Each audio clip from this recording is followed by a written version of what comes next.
Isn't it lovely and serene and quiet? Just the sounds of the birds. Almost don't need me talking, do you?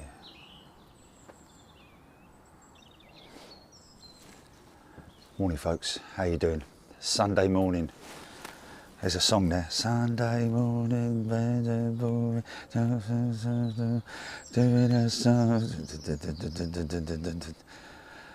yeah, but anyway, or is it Monday morning? I don't know. How you doing?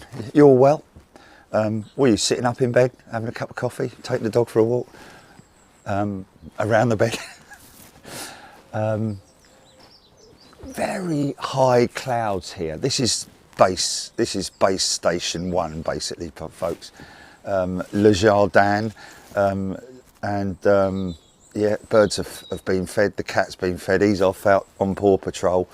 And how are you guys doing? So what we're doing is, I'm just doing a little, because we've sort of like semi-prepped everything in terms of the sims, the bond unit, etc, etc. We are sort of like at that stage now where we sort of like need to be here. Everything's connected via the Ethernet. What's that over the top? See, what's that over the top? Yeah.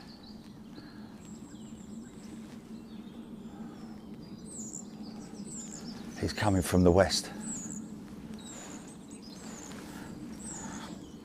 No, I'm just gathering it by the sound. Probably Lufthansa or something. Oh, really? Okay, we do have some, obviously, where we are here, folks, is we're on... No, I doubt it. That's really high, that one. So we've got a couple of jets that are on radar. Okay, that's bound for Delhi. So that's going to go straight that way, isn't it? United Dreamliner, there we go. We've got a Virgin 787 bound for Nassau. And I know that is, I'm pretty good at this. Not really, but I'm pretty sure that Nassau is the first place that pirates landed or something like that. It was a big pirate station. Way back in the galleon days. So Nassau is Florida, isn't it? That's sort of like, is that right? Nassau? I think so, yeah. Okay, so that will be coming over this way. And we've got an American, a 777, taxiing out for Dallas, Fort Worth. Oh, look. Look at that, look at it. What is he in the hold? Is he in the hold?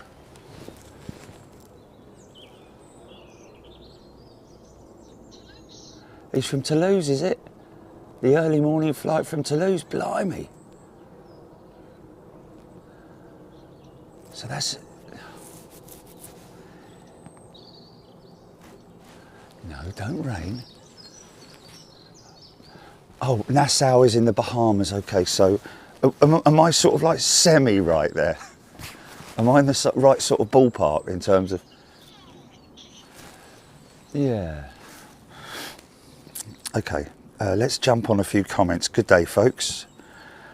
How you doing? I'm being a little bit... I've got the Lavalier mic on. What do you think of it?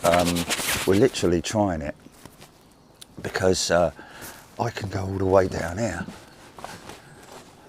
And I can still speak very calmly and quietly, and you'll still hear me. Oh, we can get some Mozzie spray at Heathrow, mate. Get it at Heathrow in Boots. No one's mentioned that. Right. Okay.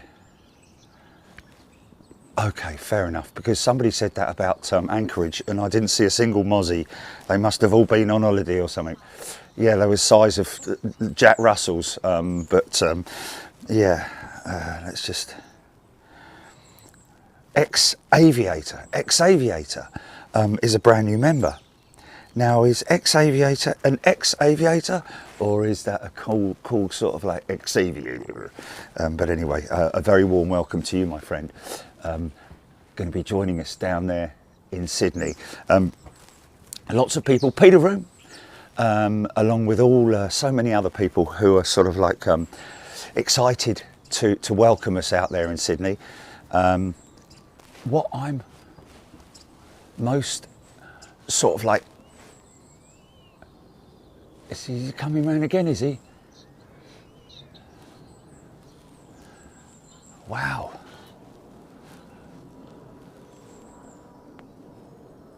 What, going out?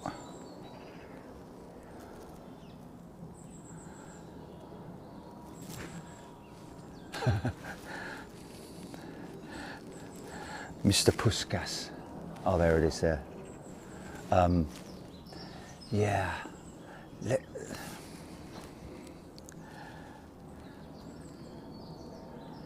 Mustang at last during the good country down on 2,000 people watching. How you doing, folks? That's crazy. Rohit Parker, with that mic you won't be alarming any wildlife in Australia. Yeah. I just love the sound of nature, isn't it beautiful? With the sort of like a little bit of sort of like a sprinkling of aviation, if you know what I mean. I know there's quite a few people who be like, oh, bloody noise, la la la. But if we keep it nice. See now, back in the day, that would have been something like a Trident or a 111, or even out to Ireland, that would have been possibly a 707 or a 757, depending on what era you're in. But you'd still have been able to hear that thing. You would have still been able to hear that thing. It is actually quite interesting because, you know, people just bracket aviation in terms of noise pollution. They just bracket it. Whereas if those people, those folks, yeah, I can understand it. You know, there is an argument for and against. You know, if you don't like the sound, then why did you move here in the first place, kind of thing? Because I'm pretty sure there's a good chance that the airport was here before you were, and it would probably making a damn sight more noise when you originally moved here. But you know, people have got the option to move. Sometimes they don't, but it has to be said that if you look and analyse the aviation industry in terms of what it has done since the 70s, even in the 70s, folks, you know, I remember when my dad's plane, the DC-8 that he flew, I remember when they started talking about hush kitting, which is basically a system which covered the exhaust of the jet, because these things were like really loud, like really loud. But I mean, they were bypass engines, but they're not high bypass engines. They're sort of like they're just called bypass engines, where a relatively small amount of air was sent round the core of the engine, but the majority of it was ingested. Whereas now, it's completely the opposite way. And so if you were to sort of like take a graph and look at the level of emissions over the years, it would be going down like that. If you look at the efficiency, it would be going like that. So all I'm saying is that, you know, it's quite interesting, isn't it? Because all these folks get together in the local village hall and, you know, do all of this and do all of that. But I think the aviation industry needs to have more representatives going out to these places and saying, look, this is what we as an airport are doing, we airlines are doing, engine manufacturers are doing. We're not just burying our head in the sand here, we are doing the best we can in terms of cleaning up the environment. It's an essential way of travel, isn't it? Aviation is just something that will always be there. It's not something that, you know, all of a sudden they're going to outlaw flying planes. It's just not going to happen. So as a result of that, what the aviation industry has done is created this you know, well, continually developed new systems, new engines, new fuels, even the Jet A1 fuel that's you know, the mixture that they use is even that the oil companies are working to improve it in terms of its efficiency and its footprint. Really, in terms of percentages, it's, you know, it's quite minimal in terms of how it affects the environment. I think it's about 3% maybe aviation, but it's still very small. But it just is amazing that the manufacturers across the board, the whole of aviation, is doing everything it possibly can to improve the efficiency of their aircraft, you know, and their airports and so on and so forth. You know, you see school kids going along the road, walking down the road, and all these big smelly buses going past them, like all chugging out, like, you know, fumes and all that sort of stuff. There's a balance there, isn't there? You know, because they're at sort of like, they're at that level where, unless they're wearing a mask or some kind of respiratory system or whatever, it's not going to it's not going to do them any favours, you know, being in that environment. But an airport, if you're even close to an airport like we are here at Heathrow, by the time the aircraft has gone out, you know, obviously there are fumes, there are fumes, and they just generally get dispersed as best they can. But it's sort of like, you know, at a distance rather than sort of like right at the roadside. So, you know, there's for and against, and I appreciate that there are people out there who are probably telling me I'm talking a load of old tosh, but I think what I say most of the time, it kind of makes sense, or is understandable. That's what you've got to do, is you've got to make it understandable to people, you know. But anyway, there we go. Adrian C has gifted 5 memberships. Thanks, Adrian, you're a star, mate. Richard Green has also gifted 5 memberships, and we've got another returning member, Susan French. I hear something, Jilly.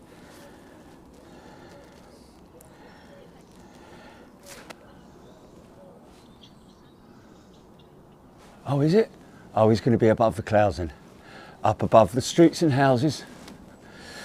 One skin. Yeah, I can hear him. Now, are they picking that up? Can you hear that, folks?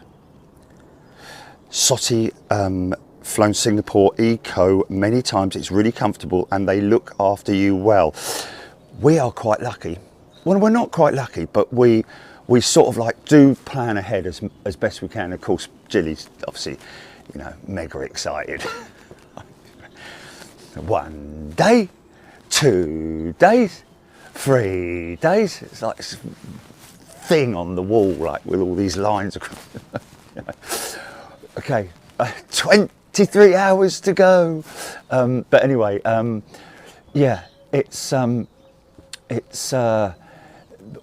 always pre-plan. Or Jilly and I always pre-plan my flights in terms of seating arrangement. And if you can, always try, if you are in economy or premium or whatever it might be, even premium, you can feel a little bit squished in there. Depends on the cabin layout, depends on the airline itself in terms of what they're doing as far as their cabin layout is concerned. I'm hearing good things about Singapore Airlines, and of course, you know, they appreciate that people are travelling long distances. And for a long time on an aeroplane, you need to have comfort. So what we always try and do is get me in an exit row seat, because in front of us is nothing. So you can stretch out, and there's no people walking past you or anything like that. It's just a perfect open area which you can relax in. But of course, there's other things that you can do to sort of like ease the burden of traveling. I've got a 3D, well, it's not 3D, but it's like, you know, it's got a big piece of foam around the top of it, which is my eye mask, which blacks out everything completely. Even if the sun is shining as bright as it could, you put this thing on, tighten the strap up, and it blacks everything out, so you've got complete blackout. I've also got this thing which I bought. Sid Squad's in the house. Good day, mate. I hope you're doing well. Thank you very much indeed, and look forward to seeing you. I'm guessing that's Kurt, is it? My neighbour actually, just my neighbour mentioned it when I went round there a few nights ago, and he said we've got this thing. It doesn't look very good, does it? It's basically a let me show you. Hold on a minute, let me show you. Yeah, strap it around your neck. Sounds good, doesn't it? It is. Where is it? Rainbow climbing high. Okay.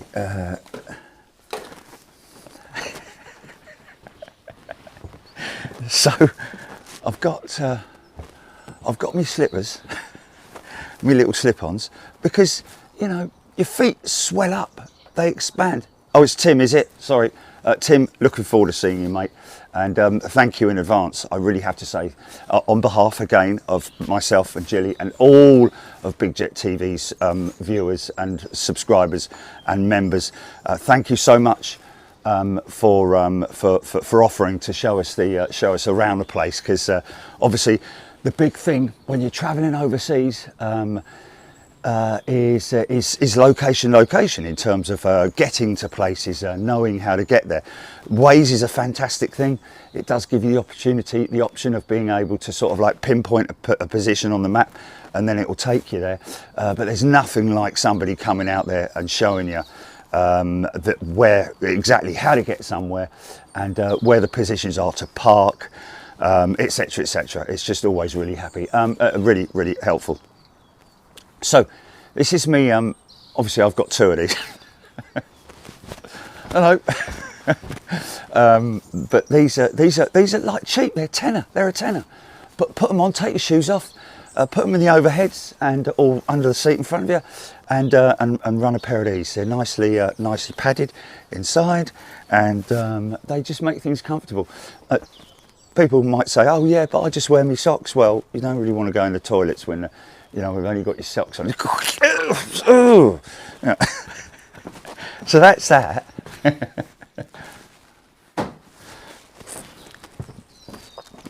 And here's the thing that the neighbour told me about. Now bear with me on this because this is new to me. This is, but again, oh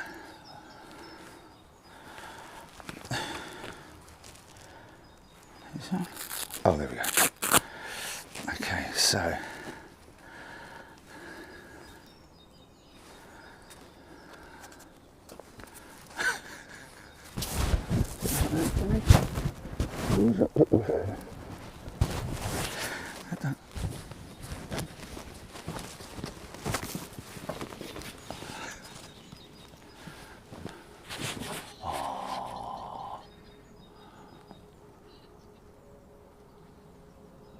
Look at that.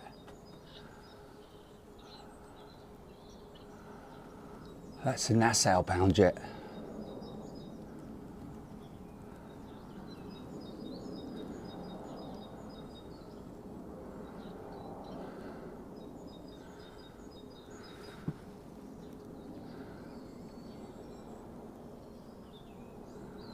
Look at that flex, man. Parachute.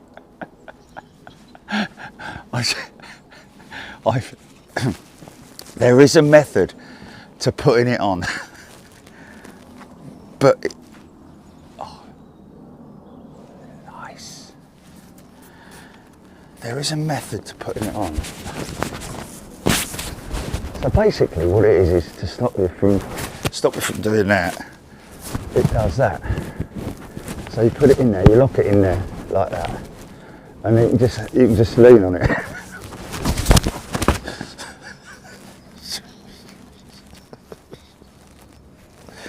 I don't know how to.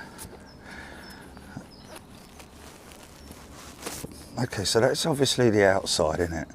I'll be in Singapore by the time I figure this out. So it's a little plastic insert. Keep me posted on anything coming out, Julie. So I'm guessing that goes on there like that. Okay. Yeah, but you can't put it on that way. Does it go that way? No, it doesn't go that way. But how does that go? How, that should be over here. It's supposed to... I know. But I know. If you wrap it around your head like that, yeah, okay.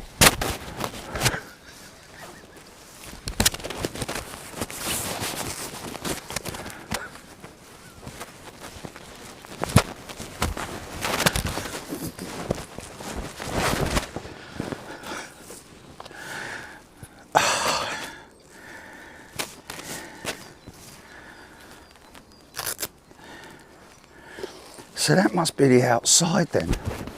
Oh, hold on a minute. Hold on a minute. I think I might have sussed it. I think I've sussed it, Jilly. It doesn't look right, but it is right. Ah, there we go. There we go, look.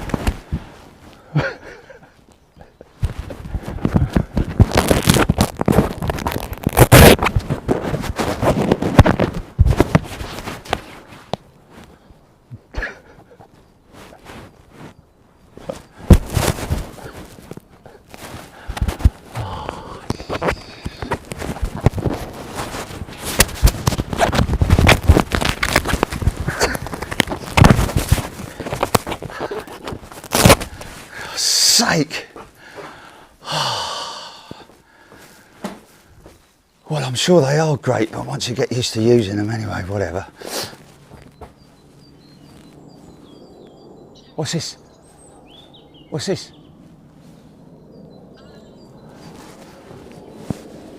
Oh, this is nice. Oh, he's climbing steep.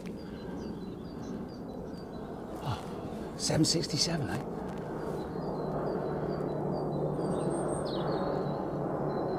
But I've also got a prop over me.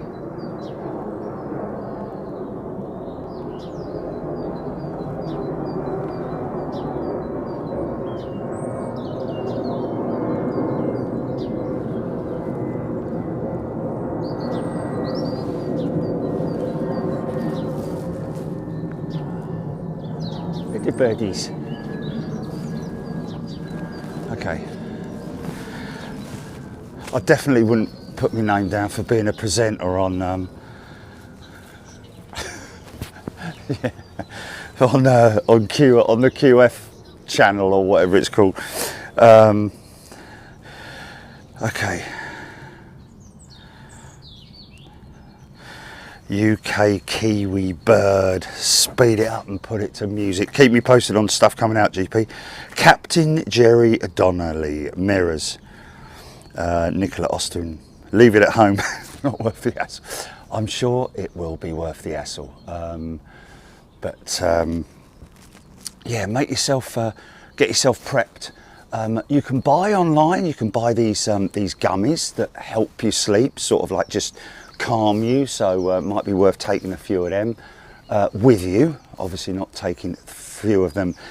I think the dosage is maybe 1 or 2 maximum or something like that. But just bear in mind that you need to sort of like, it's all well and good saying it, innit, but it never actually works out that way. But just try and plan your trip in terms of the fact that you're on there for so many hours, etc, etc, etc.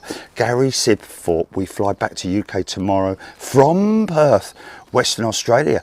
Have a great flight, Gary. Martin Smith. On your stopover, you'll be able to have a real Singapore slinger. Yeah, it's actually called a Singapore sling, isn't it? You had a prop under your chin to Mrs. H. Steph, Kim Kinney, 127, United to Newark, thank you. Marcus Critchlow, Michelle Bartlett. The sound is coming through so clear. So they're hearing the planes as well.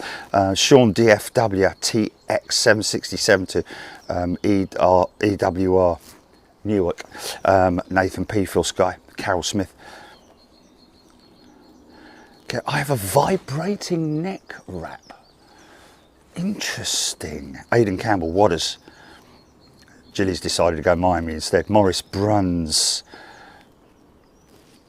Yes, Morris, I'm about a 5-minute drive. In fact, I seem to remember one very famous departure we had. Was it Stu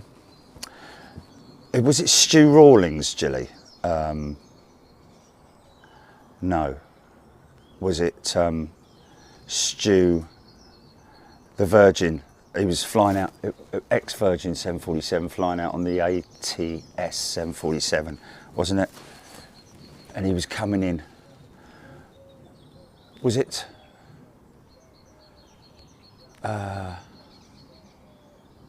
Carl. Was it Carl? Was it Carl who was coming in on the ATS 747? And we had and we got the notice literally when it was about Carl Wirt. That's it. When we got the email or the message or whatever it was, communique that we had, it was literally, we were in our normal working environment on our normal working day, and then we got a message to say that he's flying in to Heathrow, and when I left here he was sort of like at the top of descent, I think it was, but I managed to get to here, from here to Heathrow, negotiating all the traffic, and trust me folks, it is quite a negotiating way to get to Heathrow. There are a couple of different ways that you can get there, and literally each way has traffic lights, etc, etc. Whether those lights are with you or against you will decide whether or not you're going to get to where you need to get to on time. But we were very, very fortunate. I managed to go green, green, green lights all the way through to Heathrow, get on top of the van, put the sticks on top of the van, turn the camera, bond on, bang, he's on finals. That was just a fantastic. We've probably got that somewhere, haven't we, Gilly? QVC, Jules Harris, there we go.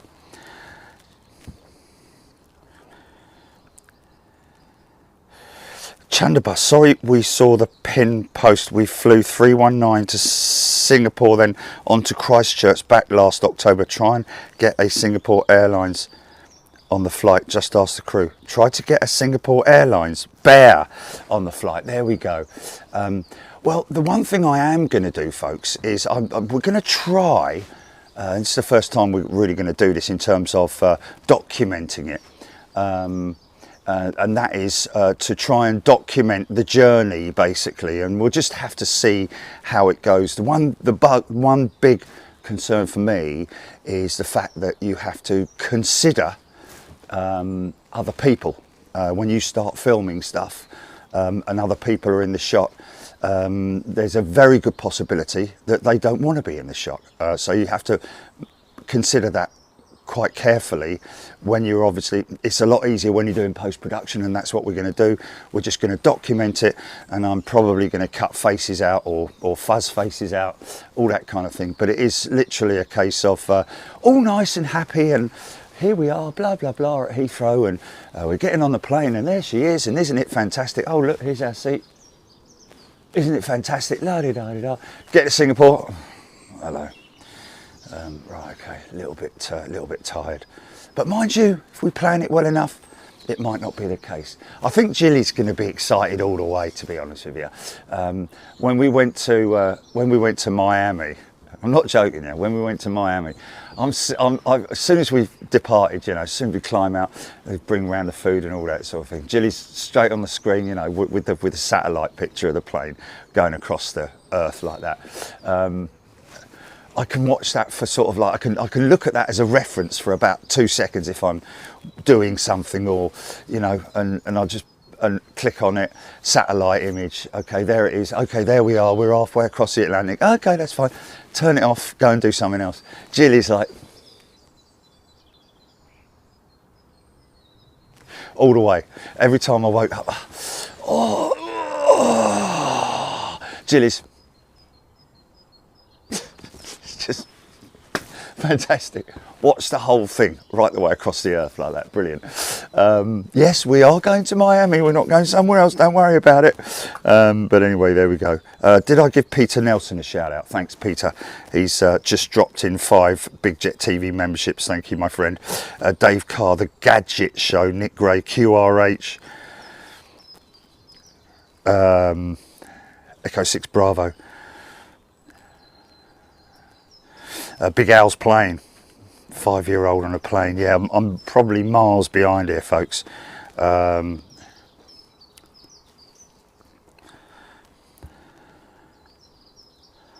Mustang, you remind me of a retired cameraman who wanted to film planes from the airport, but he could not afford the bus fare.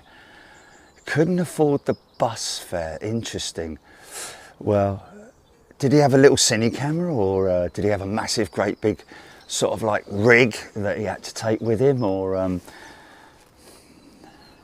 can't be that much though, can it, the bus fare? Unless he was coming from Wales or something like that.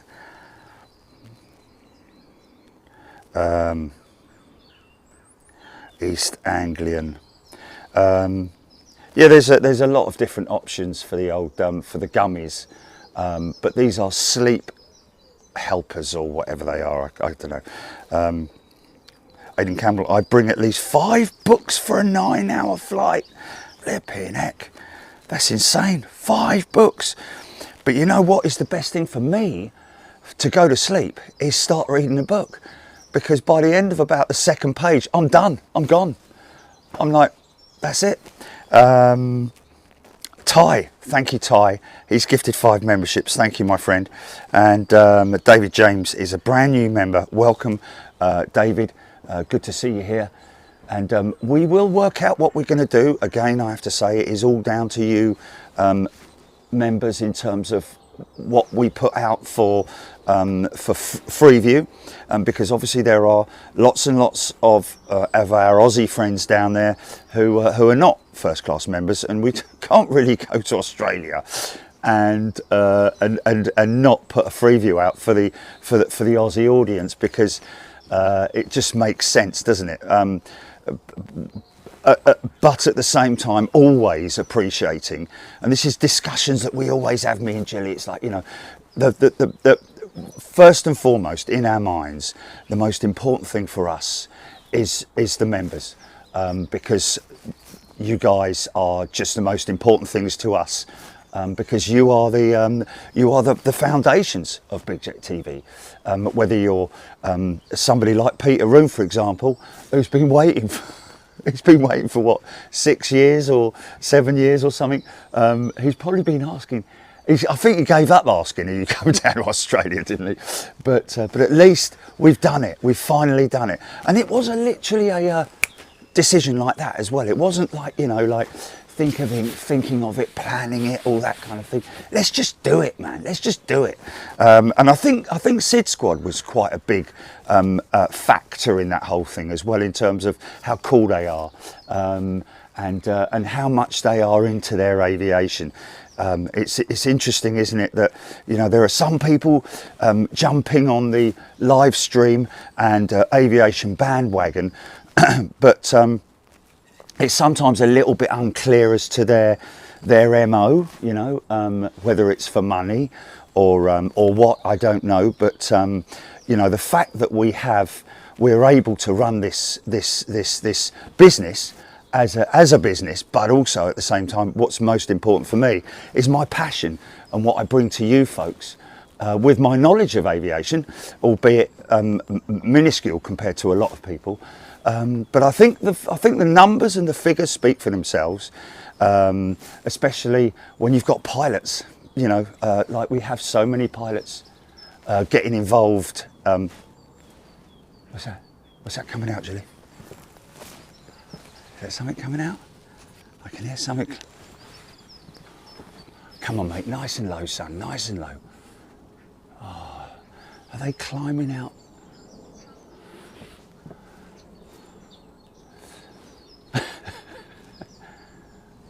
Oh, mate, he's gone, isn't he? That cloud. Oh, he's all.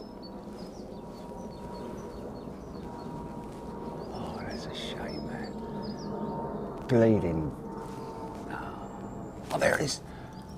Oh. That's all you're going to get, son. Oh, it takes me back to the old... takes me back to... Is that a cold tit? Oh, it's a blue tit.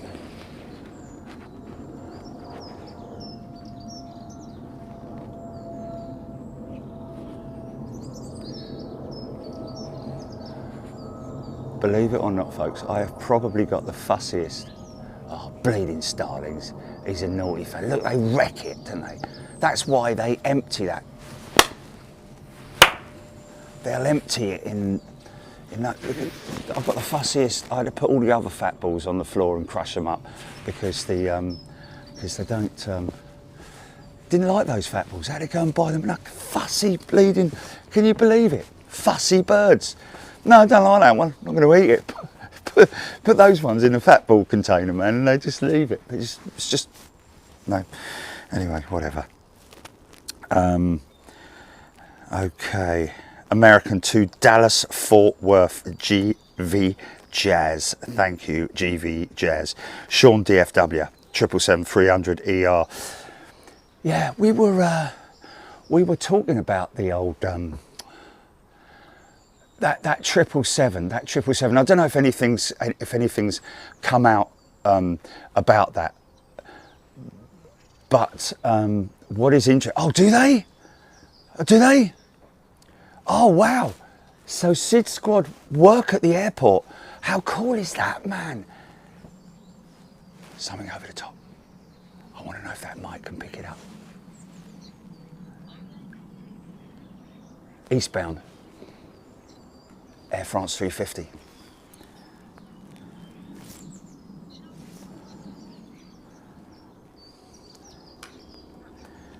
Scott Thompson, thank you. Yeah, the wheel incident. The 777 incident, quite interesting, isn't it? Because there's actually a video that we could play out, but we're not going to play it out. But Stig Aviation, check Stig Aviation out. Sounds like a lovely fella. I think he's at Dallas, and he's a technician.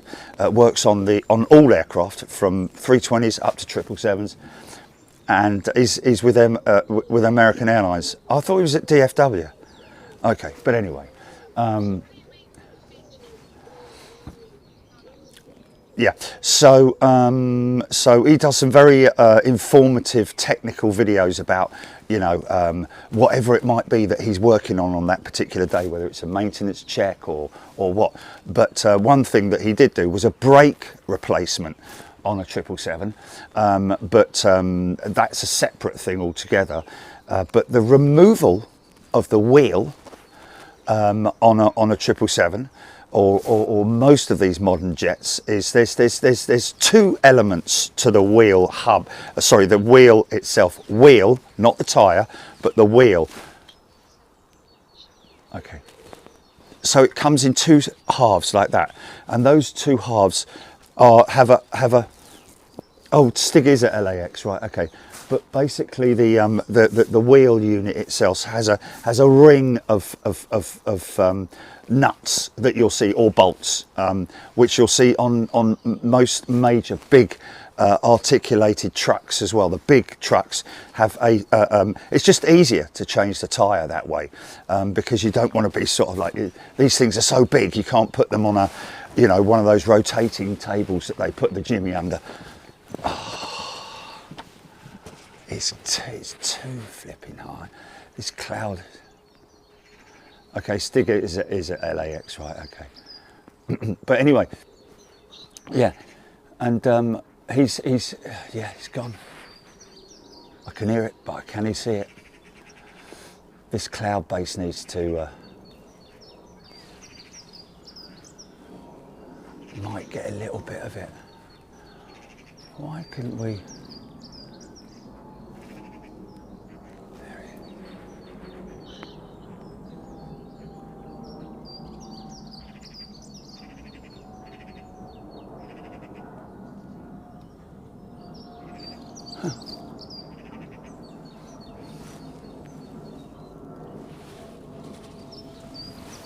Oh, can they? Okay. So the wheel.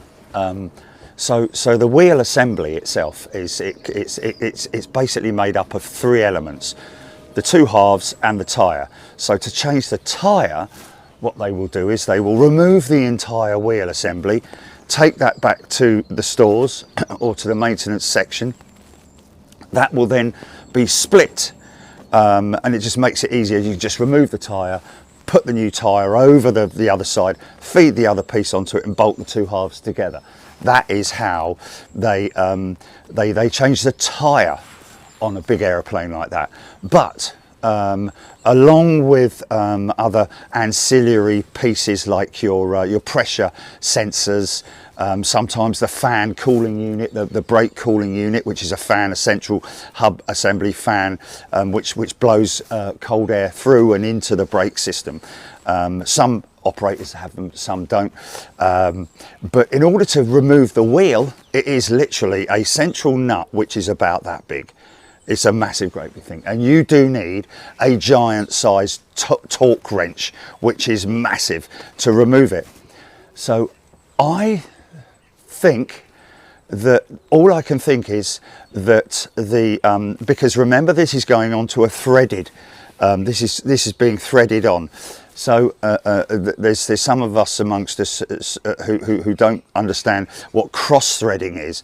Well, cross-threading is when you put a bolt into something and you don't align it properly and it's slightly out of alignment, and you tighten it down and it fit. If you don't know what you're doing, because you know when you put a bolt in, theoretically it should just spin nicely up to the point where it starts to get a little bit tighter. If there's a little bit of anti-lock blue stuff on the bolt, depends on how old the bolt is, etc, etc, or the nut or the thread or whatever it might be. But basically when you attach this thing, it should literally spin. And if you attach it, and it normally happens right more or less at the beginning of the application. If it starts to go hard like that, and it's like, oi!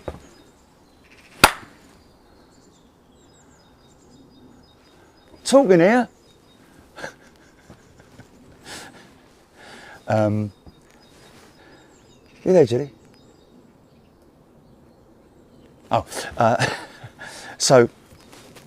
So if you force it and it threads, that basically means that the thread of the female part of it, or actually, sorry, the male part of it, which is the thread, and then you've got your female part of it. It depends on which way round it is, but basically you've got your male and your female. So if it's locking onto that and it tightens up too much, and you over thread it out of alignment, you do what it's called threading it, in which case it may over time, or even almost immediately, work its way loose. And as we've talked about before, folks, engines, systems, aircraft vibrate. They vibrate. It doesn't matter what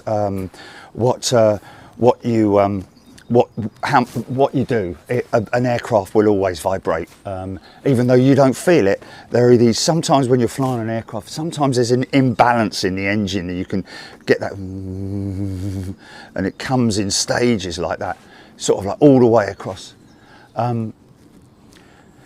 But when something like that happens with a wheel nut, I mean, you know, the guy, the technician should have understood that it's obviously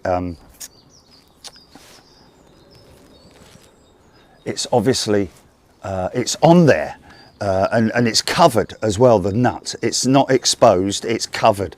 So when they do their walk around inspection, they'll look at the wheels, they'll look at the little wear indicators around where the brakes are. They'll look at those. They're generally looking for any abnormalities, you know. But I think that either the thread unit failed, or the bolt, the nut itself, it could have had a hairline fracture in it. That could have failed.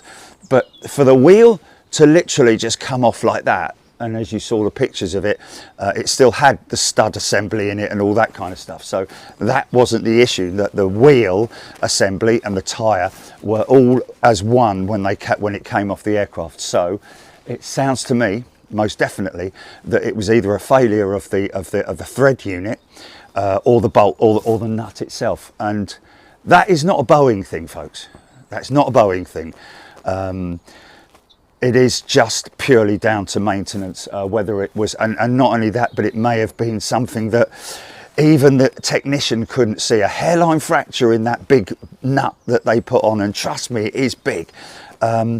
He may have over-torqued it. You never know. He might have over-tightened it, but they obviously test it before they, it goes on at a certain torque. It's not like a car wheel where you can just spin it to make sure that everything's working in there.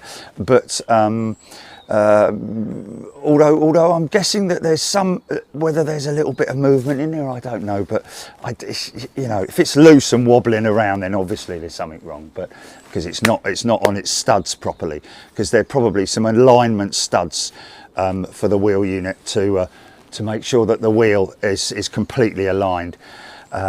Anyway, it seems that that's what the problem was with the 777.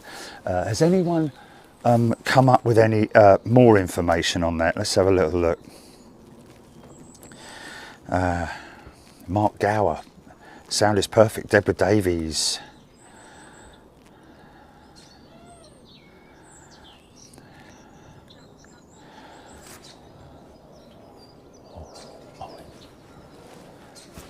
What's this?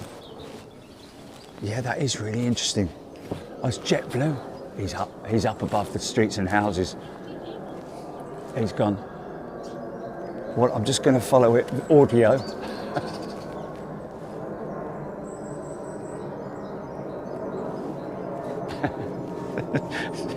Following nothing. Oi!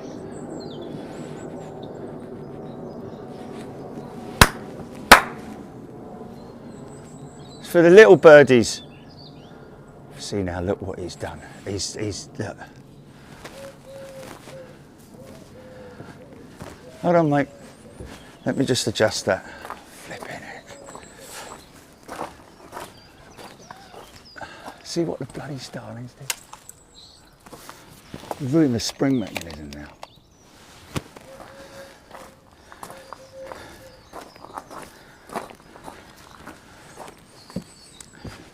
Do we? That's good news then, isn't it? Oh, why not? Here he comes, here he comes.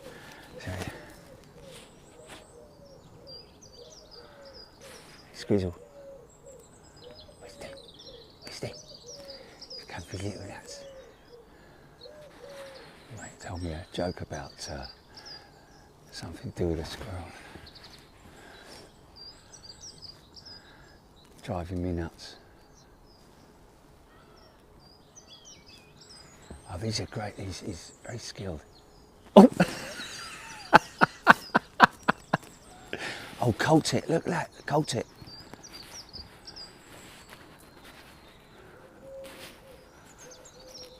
Look at that. Got a family of colt its, man. Really?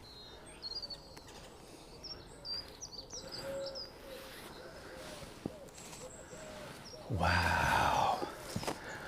I mean, gone up 10p. I'd understand, but gone up £1 and 10p.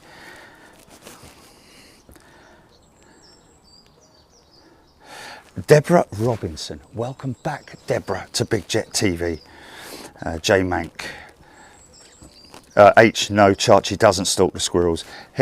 Trust me, Charchie can sit here on the deck looking out down the garden and all the birds completely ignore him because they know he's not going to run after. Stop it!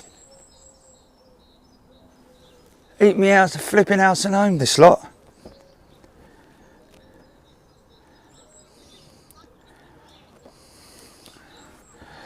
Martin Pete, back from sunny Cuba and sat wrapped up in bed in a gloomy Derby. Oh, it's a shame, isn't it, when all that lovely time that you spent, all that money going overseas, you've done all of that, you come back and it's like this. But you know what? I do love the sound of nature. It's very soothing, isn't it? Some people saying that this is the best audio we've ever had. It's only a little lavalier, might look.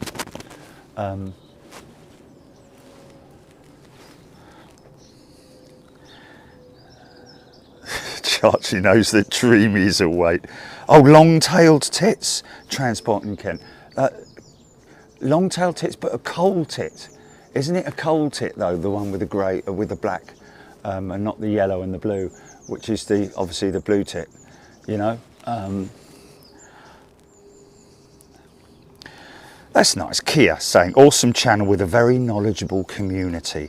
Let's just have a look. Ex-Aviator, American 777-200 taxi now. Excited to hear those Trent 800s. Ex-Aviator, new member.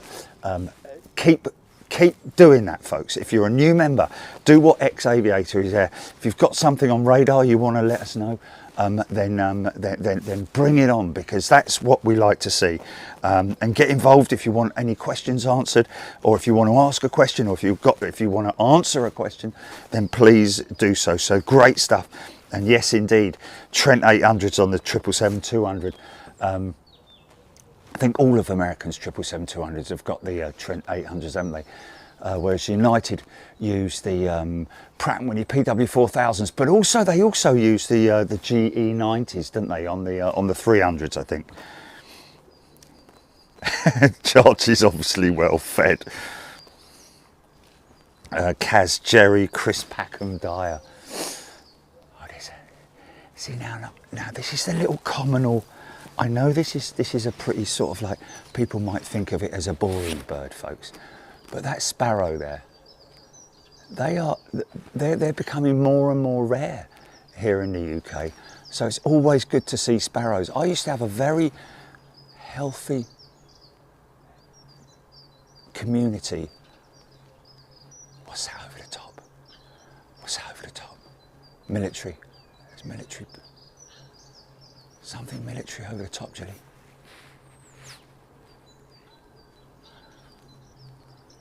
Oh, really? Well, it sounds like a. See, there's a. Oh, he's gone. There's one there. See, that's a yellow. That's a blue tit there. Looks like an. Oh God, they're back. They're back, aren't they? Look how much they muller the thing. They ruin it, they wreck it. Oi! Sorry. I know it's cruel. Well, it's not cruel, but it's just like, mate, you know, they're always hunting gangs as well, don't they? The old starlings.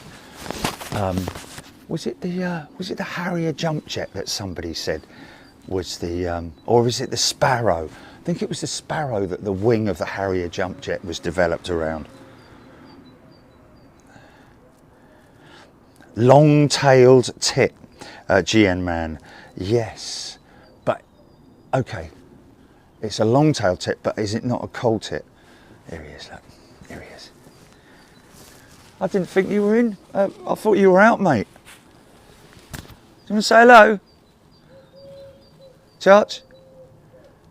Oi! Oi! What's this? You sleepy eyes. You sleepy eyes. You been sleepies.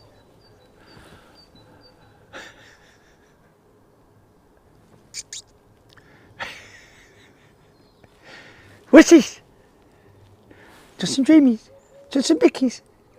Oh, he's got one ear on us. See, now he'll quite happily, he's a good boy. Come here. Come here. Come here. Come say hello, Daddy. Come on. Come on. Pussycat. Oh, see, he just does that, doesn't he? When he doesn't want, he's not interested. Right, he's off on Paw Patrol.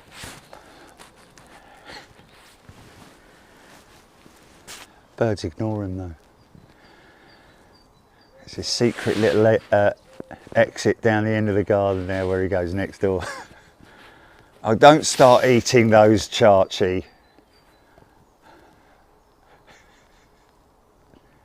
Oh, for God's sake. He's eating that flipping, he's eating the fat balls again. Anyway, yeah.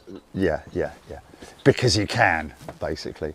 It's not nice, Charchie. You've got all them bickies in there and everything. Anyway, whatever. Oh, okay, so it is a long-tailed tit, but let me just have a little, I'm just going to Google very quickly, and I'm going to Google coal tit. Images.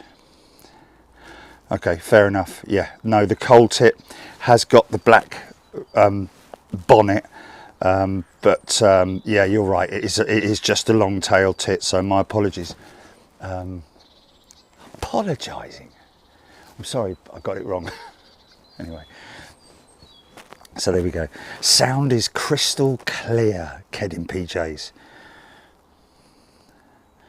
BWIA tries to say you were all Bruce Forsyth then.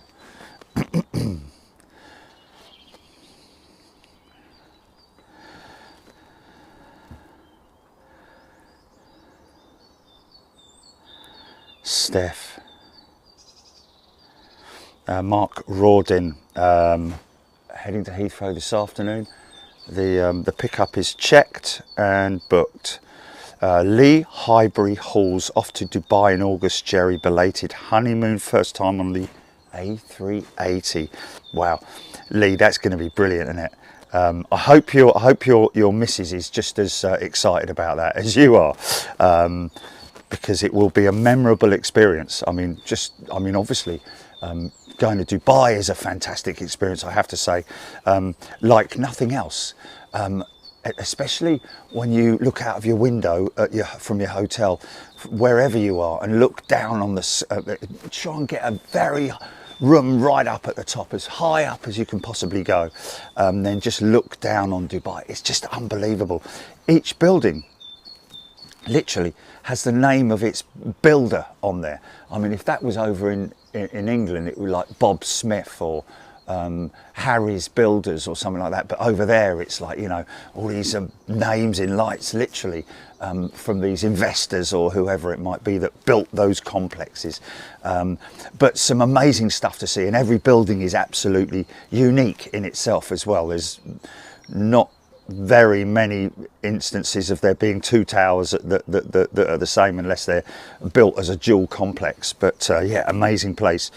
But to fly on the A380, it's just a fantastic experience. Just all I would say is plan ahead, make sure you get yourself a good seat. If you're on the top deck, sort of like get behind the wing if you can, and looking down at the wing. But if you're on the bottom deck, look again, sit behind the wing. I think there's an exit row there, and you can look down the wing. You can see the big flap units moving like this. Just unbelievable. Everything is just so massive, where it takes, you know, double the amount of time for the flaps to be extended than, you know, your average 777 or something like that. And then when they're doing the speed checks, you know, when they're doing the speed board checks, you see these huge, great big boards coming out on the wing. And then if you look down the wing, just as you're about to rotate, you'll see that wing flex up like this. In fact, you know what I did? I took my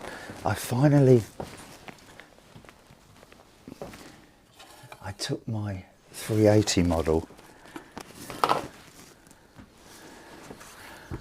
Oh yeah, no, there's too much in it. Yeah, I'm not going to show that because I kind of messed it up. I went to do a little bit of flex on the A380's wing, on the model, like I've done with the. Let me just show you that one. Hold on. This is a good one actually, this, isn't it? Because it's Qantas, isn't it? And it's the old school. Okay. think I've stuck it to the... Did I stick that to the... Oh. Anyway, whatever. Okay.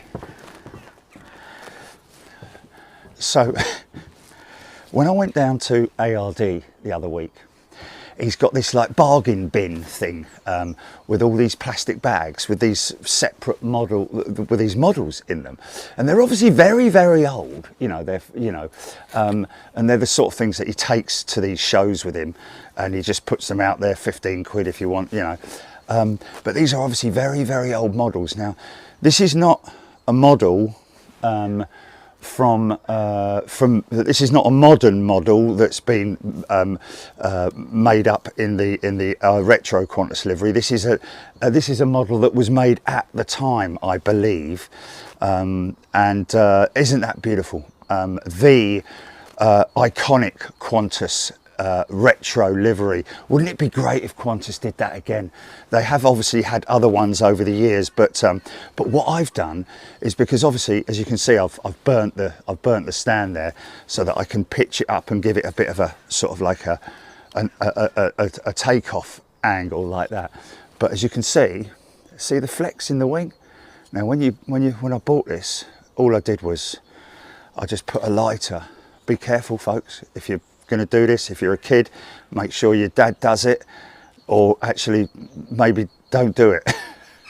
but basically put a little bit of heat underneath here, and then bend the wing up, and then you've got yourself a flexed wing for the 747, because to me that is the most iconic shot, isn't it? When you see something climbing out like that, especially when she's got old Pratt & Whitney JT9Ds on her. Isn't that beautiful, man? Anyway, so now you see, when she's on the deck, instead of just being in a boring sort of like, you know, level flight, she's like that. How cool is that? Oh, something over the top.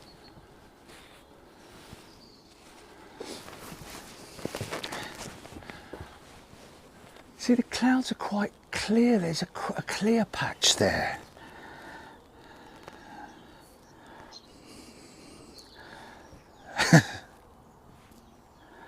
All the Chachi emojis, man. Where's he gone? He's next door, isn't he? The very naughty putty tate. Alan Shadbolt. I too watch the birds and the planes. Not a real plane spotter, but an ex-aircraft engineer at BAE Hatfield. So enjoy all the technical chat on air and during streams. Alan, that's fantastic, because that's what I love as well. I love to watch planes, and I love to observe them. I love all the technology behind them, both old and modern day, especially the old stuff. And that's why on the reaction shows that we're going to be doing a lot more of. Obviously, we're going to do them every week. Oh, this is the other thing that we wanted to ask, wasn't it, Jilly? The on-air shows, folks. A little bit of a question here, and let's put this out to you. There's 2,300 of you watching, so Andy Fishlock, thank you. He's gifted a membership, thrown a membership in there. That's very kind of you. And Melanie Smith is a returning first-class member with a star. So here's one for you, folks. Have a think about this. Have a think about this. I know it's going to be a very mixed bag here, but just sort of like if we can sort of like get an idea. Flipping heck, Chachi.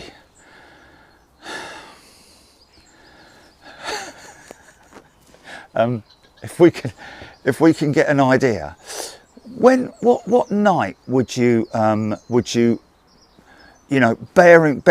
based on your lifestyle and in terms of like, you know, when would you because we want to make it open to everybody, but we also want to put it on at a time. These are the on air, or as we're calling them, the reaction shows now. We want to talk about that in terms of when would you rather see a show? Would it be we were thinking sort of like a Tuesday night, not so much a Monday night, but maybe a Tuesday night. Certainly not a Wednesday night, but a Tuesday night leading into the Wednesday show. I think Friday, we just think that Friday's a little bit, I don't know, lots of people are out. They're sort of like travelling or on their way home from work. They've stayed at work and they're having a couple of drinks with the friends at work and, you know, all that kind of thing. Fridays, we're not 100% sure about. So, John Bolland, Fridays are the best. Kathy Williams, Friday, end of the week. Okay, well, there we go. Everyone's saying Friday, yeah. Everyone saying Friday, so thank you. Susie, Joe, James, Big Red, Friday, Andy P, Sue Cruz, Kathy Williams, end of the week, treat. Air Commodore 64, Friday still good for me. Livy Maidment, I enjoy Fridays. Chill out with a beer, John Bolland, I like Fridays. Jules Harris, well, there we go. Some geezer, Tuesday, innit? Scott Thompson, Tuesday would be perfect.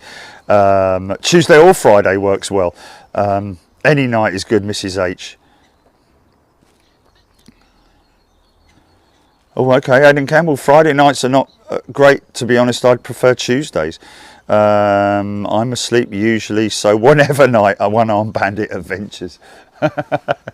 Brilliant. Thursday, Lucy Martin. Yeah, I think it's Friday. Looks like the looks like ex-aviator. Oh, he's down there in Sydney. As he works works well for me in Sydney, as it ends up being Saturday, so I can watch. There we go. So what a great way to enjoy your Saturday morning. Thanks, ex-aviator. Simon Rogers. I'd love a Tuesday night show. GP standby. Hold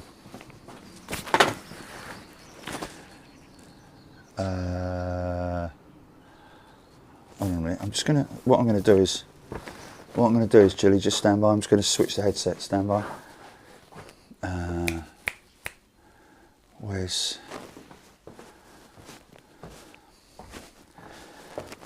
Oh, okay. Is that gonna work?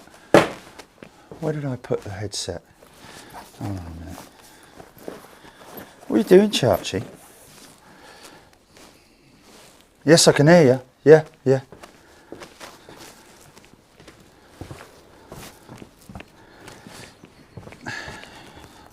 Hold on. Do both, yeah.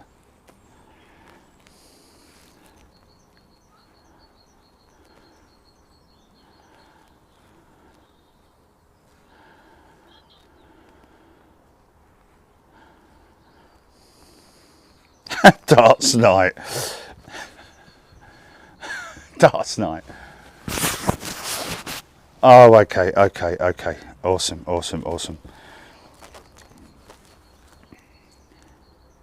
Ski race club. It's amazing what people do, isn't it? Don't do Tuesdays. I will be at ski race club.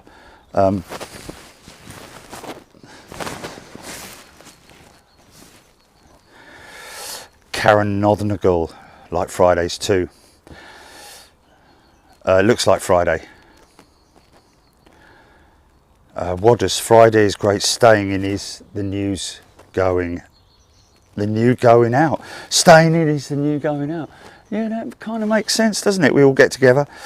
Beats the pub, hands down, Matt Hall. There we go. Well, that's it then, folks. Julie, it's Friday. I think it's going to be Friday. Chris Davies, sorry, but I think we're all going to be. For those folks who like the idea of a Tuesday or something, my apologies. Okay, Chris Clark is oh no, he hasn't. He's thrown a membership in there. Thank you so much, Chris, gifting a membership. That's very kind of you. Sasha Defloren is also a brand new homegrown member on Big Jet TV. Welcome to you, Sasha. Okay.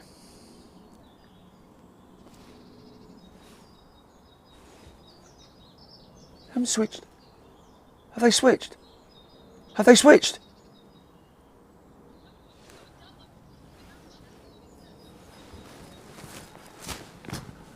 Oh, it's too high, mate. Yeah.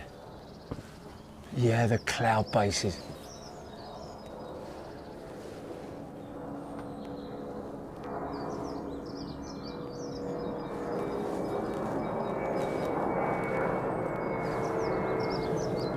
Gutted. Bleeding typical, innit?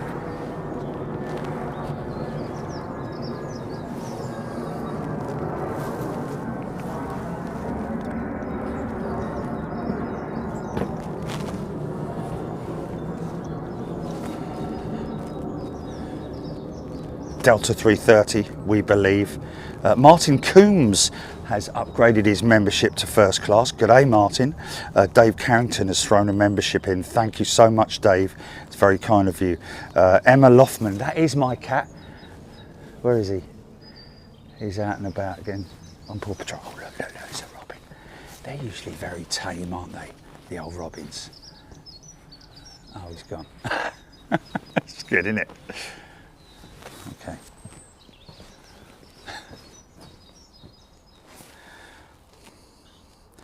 Okay, I'll tell you what I'm going to do quickly is go to display and brightness and turn the auto lock off.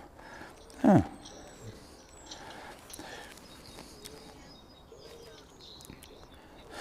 Ex-Aviator, looks like the American 777-200 is returning to gate for some reason.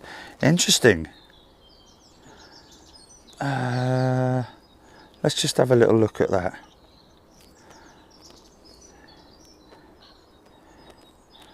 Got a Virgin 350 headed to New York who's just taxiing out 09 right. Let's look up this. Okay, that's Singapore Airlines A350. Oh no, Boeing 777, sorry. Awesome. That's interesting. So that must be for purposes of freight, I'd imagine. How have they done that? The Singapore 350 and the Singapore 380 are both in town, aren't they? Etihad taxiing, I think. There's an American jet. I'm looking for this. There's a Delta 339, I think it is. No, 330-200. My apologies. Headed to Boston. He's on radar. I'm not seeing that American 777. Maybe his transponder's gone off. Thank you, Chris. Thank you, everybody. I think overwhelmingly, folks. I think overwhelmingly we're probably looking at Fridays, and that's cool. That's cool. Kind of gives us a run into the weekend, doesn't it? End of the week, everybody's sort of like, you know, relaxed. They've done their week's work. Or maybe they haven't, maybe they are going to work the next day. I'm normally up very early on a Saturday morning, so no rest for me, that's for sure. Aidan Campbell, Etihad 380 on radar. Yeah, that's going to go eastbound, Aidan, so he's just going to go straight that way. We won't see anything. We're looking for stuff that's westbound here. Andrew Allen, that's something that we are going to obviously discuss, and we have to ask. He's basically Andrew. Andrew is asking if we're going to be doing any premium. If we're going to be putting anything from Sydney to our premium members. We'll put it this way: if we do a free view, then it's going to go out to premium members as well. And that's everybody, and also you as a premium member will be on the chat as well. But because of the circumstances, the fact that we're traveling so far, folks, and because we're doing so much for this trip, I think a little bit of sort of like leeway maybe, and I'm pretty sure it works most of the time, that our amazing members are more than happy for us to open the doors and let the free viewers see what's going on. We do like an hour when we go overseas to the US. We always do like an hour's free view, just to let people know where we are. Really, some people may be looking on our feed and go, where are they this weekend? Why aren't they? Or what's happened to the Wednesday show? And there they are, seeing that we are in Los Angeles or Chicago or wherever it might be. But this particular trip is pretty damn long haul. So we're hoping that we might be able to, and also we're going to be streaming for at least 3 days, isn't it, Julie?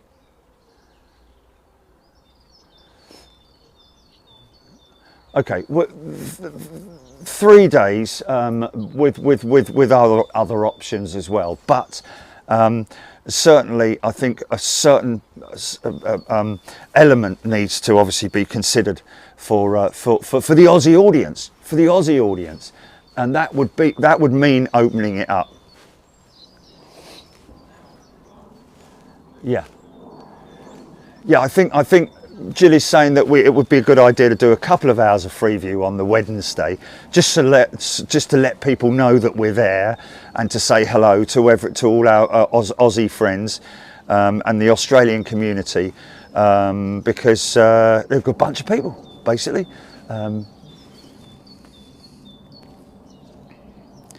Rachel's upgraded to first class. Thank you, Rachel.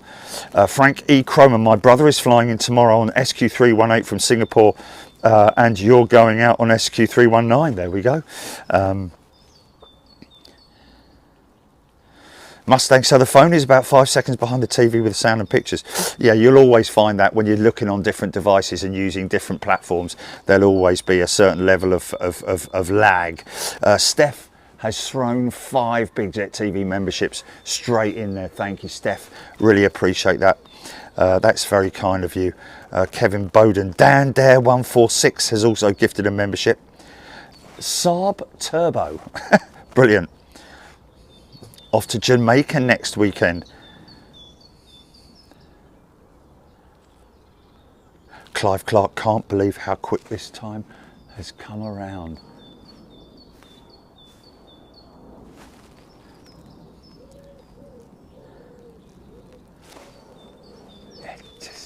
Cloud is thick as well. I reckon that's a really thick cloud base. 10/10. Big Al has upgraded to first class.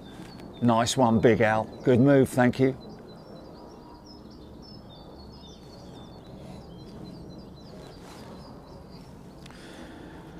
John Davies, can't see much traffic going westbound at the moment. Avro Arrow, for me on air appears mid-afternoons on Friday, so all good with me this end. Wow, there we go. Jordan Charlie, Singapore 747 freighter heading into Heathrow soon. Bevs is a returning member. Welcome back, Bevs. Oh, Nick Carnival videos also confirming that Singapore 747. They're on 09s though, folks. So you know it's always a little bit of a gamble, isn't it? With the freighters. Let's just have a little look and see where she's at. Okay, she's over the top. She's going to go on 09 right, 09 left, isn't she? So it would just be. Steve Stibbins. Oh, Steph, very little flying overhead here considering it's 09 ops. That can clear a little bit. We might be able to get some better shots. BA320 getting close, Ross Gin. Andrew Allen, can I upgrade for just a month so I can watch? You can, Andrew. You can. That's the great thing with YouTube membership is that you can literally stop 1 month, come back on another month, depending on what you want to do. You can upgrade, you can downgrade, and that's the wonderful thing about it. You're not locked into any sort of contract. You don't need to give any notice or anything like that.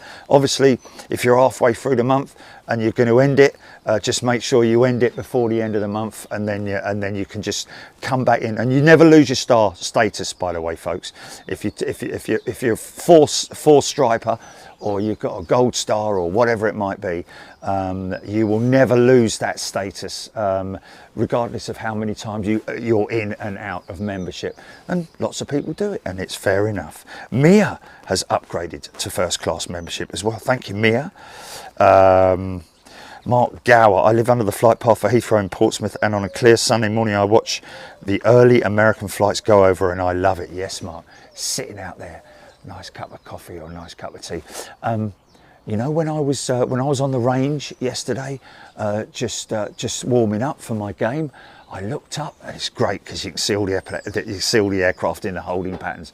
And yesterday, fortunately, it was very, very clear, and beautifully clear, until around about 8:30, by which time it completely stopped. But what did I see over the top? And it looked like was the Maylef ex-Virgin 346 in at Heathrow yesterday?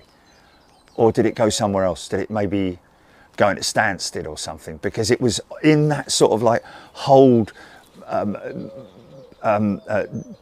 pattern almost for London Heathrow, and around about the right altitude as well. So I don't know. Anyone know about it? Catnap bent.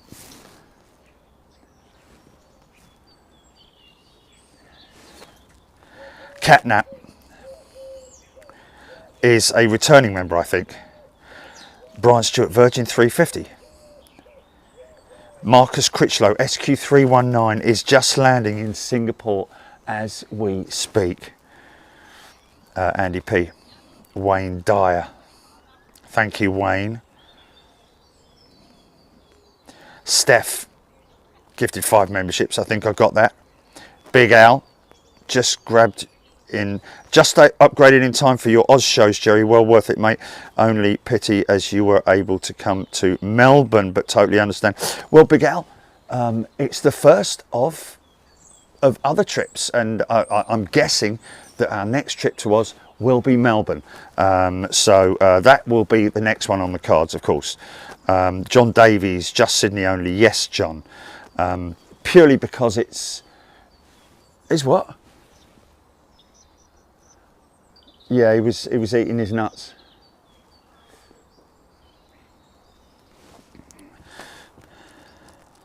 Aidan Campbell. I'm miles behind on the comment. Jennifer Money, don't worry, we've got a babysitter for the cat. Neil Simmons has upgraded to first class membership. Good day to you, Neil.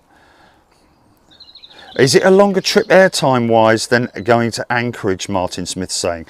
Well, Anchorage, I do know. We timed it, didn't we? We mapped it out. It is 24 hours from door to door, literally. And you're pretty knackered when you get there, I've got to be honest with you. It all depends on the length of the layover, whether you go into... I've done Seattle, haven't I, Julie? I've done Seattle. Didn't I do San Fran and up there? I don't know. Didn't I do Chicago? I don't know. I've had a couple of cases of transiting from up to Anchorage, because they obviously don't fly direct. Oh, I did do the Iceland Air, didn't I, at Keflavik, coming back one time on the 737 Max, which was a comfortable flight. I went direct. Did I? Oh yeah. Well, that's not direct from here. I had to go to Frankfurt and jump on the Condor 767 and flew over there to Anchorage. Crazy, man, crazy. Steve Stibbons, do a free view early in the morning here, prime time there. Okay, well, we'll just work that out, Steve. One Arm Bandit. 5 more for Sydney. Steph saying, thank you, Steph. He has got a babysitter, but I always do feel a little bit sort of like, you know, guilty when I'm packing the bag and all that. And he's like, looks up at me and goes, "Where are you going?" Bevs is a returning member. Welcome back, Bevs. Great to see you. Clearing from over there, from the west, so hopefully might get some climb out action, something over the top.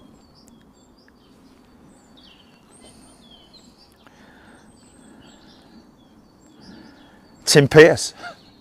Chilled day in the garden. Oh, my chat. Oh, hold on a minute. I've got Sarah Deal has gifted 10 memberships. Thank you so much, Sarah. Paul is a returning member. Welcome back. Rohit. Yeah. Clive Clark has gifted a membership. Catnap Bent has is a brand new member. There we go, Catnap. Thank you. Mark Gower, my son's office looks over Sydney Airport. I'm going to have to scroll to the bottom of the chat. I do apologise, folks. Just because Real Greens is a returning member. Welcome back, Real Greens. And we've got Air Action 2257 has gifted a membership. Thanks, mate. Really appreciate that. Will you have time to drive down and see the constellation? Avro Arrow saying, where is it? Tim the Tall Man. The Australian trip is a good opportunity to get new members, free view as much as possible to grow the community so you guys can keep up all the great work and content for everyone. Yeah, it's an open book, folks. I mean, trust me. If all of a sudden I won the lottery, okay, if all of a sudden I won the lottery, it would be a difficult thing. Because if we stopped all the membership and went completely free view, and in other words, I basically ran the business with those winnings, which I don't have a problem with. But the one thing that we would miss would be that community of members, and that community of members would also miss that element of Big Jet TV, which is, a feeling of being part of a great community or family, whichever way you want to be, because we're so fortunate that we have such great people here on Big Jet TV, right the way across the board. Technicians, mechanics, cabin crew, flight crew, just people who work in the industry, and people who just maybe aren't even into planes. They just love the community aspect of what we do here on Big Jet TV. What's that over the top? Some quite nice cotton wool element clouds. Yeah, something like that. Yeah.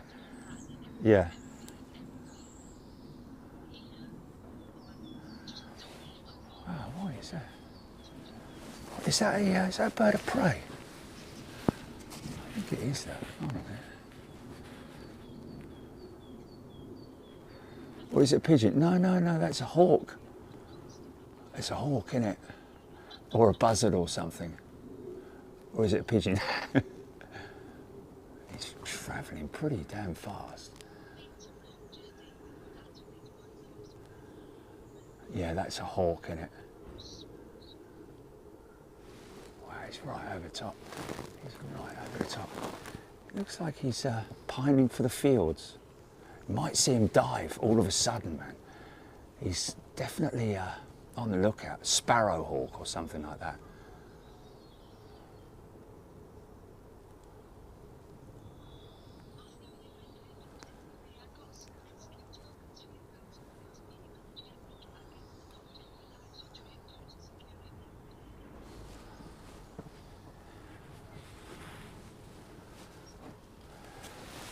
I'm guessing that's Singapore Airlines. What's his name? Oh, Matthew, thank you so much. Really appreciate it. I mean, if just so long as it is, again, something that you need to consider with security and all that. 12 Tog is a returning member. Welcome back, 12 Tog. Thank you so much to everybody who's gifting, and also a very warm welcome to all the new members. Lloyd Brock is a brand spanking new, still cellophane on him apparently. Welcome to Big Jet TV as a new member. Gemma Chules, gutted here in Reading as they're going over us. Quite low but cloud in the way. That's exactly what we've got here. Jeremy Smith, I remember the 20-minute free view days. Hawk T1 or T2, Jerry?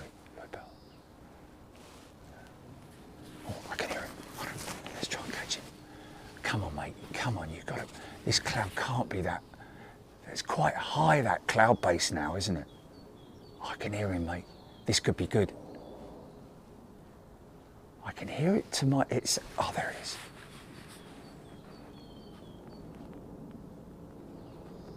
Really? Really? Oh, mate. Seriously? What's his altitude now, Jilly, man? 4,000 feet, that cloud's at 4,000 feet, isn't it? Can't they climb out a little bit lower? For crying out loud. Bennett.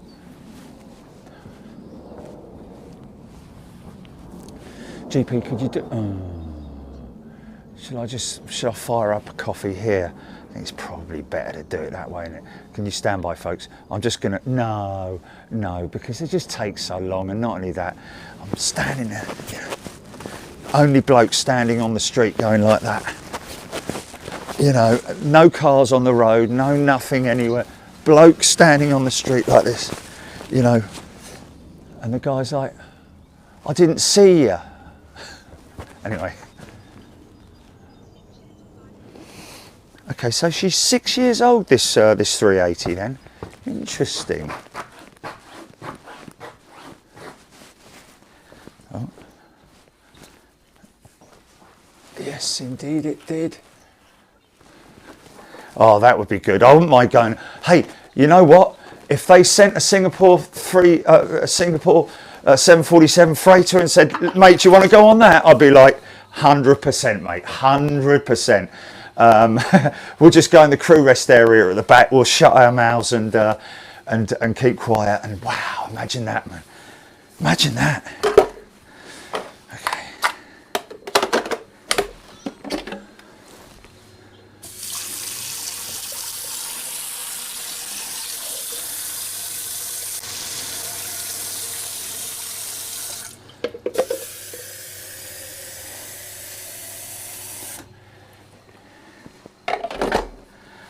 Yeah, she's going to be sitting there at the door looking out the window. She'll be fine, mate. She'll be fine.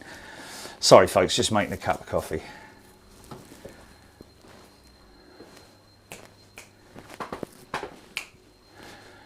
Okay, here we go. Nothing coming out, is there? Let's just have a look here. Lloyd Brock. Did I get Lloyd Brock? Scotty Tarpley. Hope you and Kate are well. Freeview is more than welcome. I remember those days before becoming a member. It was appreciated. Noel J, good day to you. Saw an owl in the daytime yesterday. Do you know what? One time I always remember some moments in time that you remember, isn't it?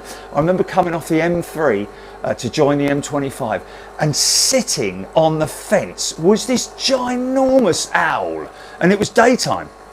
Most peculiar. Jenny Sadler, there was a big air show at Shell Harbour last weekend. Lots of old aircraft flying. Shell Harbour, that sounds like it might have been in Australia, I don't know. Kestrel, Scott Thompson. Rachel Van Zeller had it flying at the air show last weekend. Definitely a Kestrel, Keesa and a Moo-Moos. The new Western Sydney Airport, this is coming from Big Al, the new Western Sydney Airport will be open in 2026 and will be 24/7, unlike Sydney today, 11 PM curfew.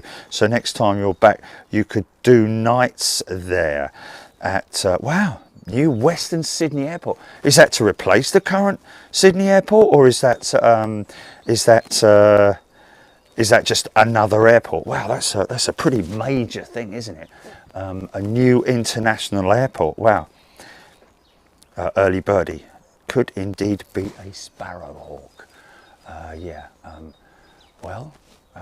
One thing you need to look out for is always the blackbirds as well, folks, and the thrushes.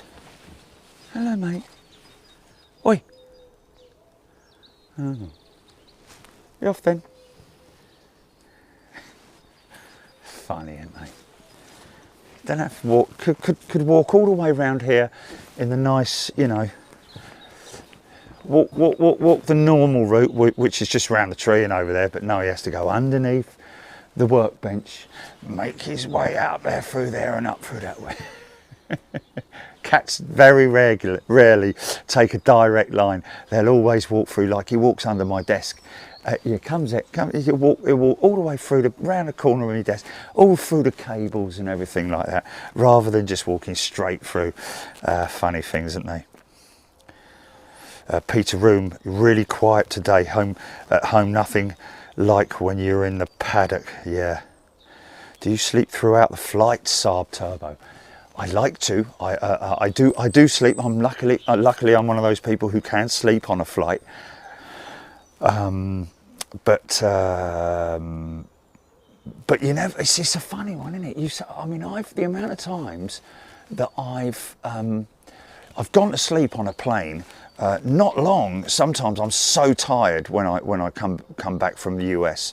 I fall asleep very, very quickly and literally wake up. I'm woken by either a tap on the shoulder to ask if I want breakfast, or they've left me, and the pilot's coming on the overhead, the announcement, and saying, "Morning, folks. Hope you've all managed to get some sleep. We're just at the top of our descent now, and we're going to start making our descent down into Heathrow. So pack up your belongings." It's like, blimey, really? What, 10 hours or something? I've slept for like, how's that work out? What you got? What is it? Charchie? Is it Mousy? What you got? What is it? Is it Mousy? He's a good boy, isn't he? Yes, he's a good boy. Let's get your time in, Charge, because where's he going? That's a robin. That's a robin. Oh, a shy robin today, interestingly enough.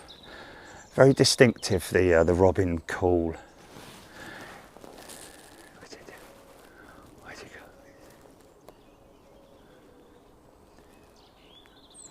Hello.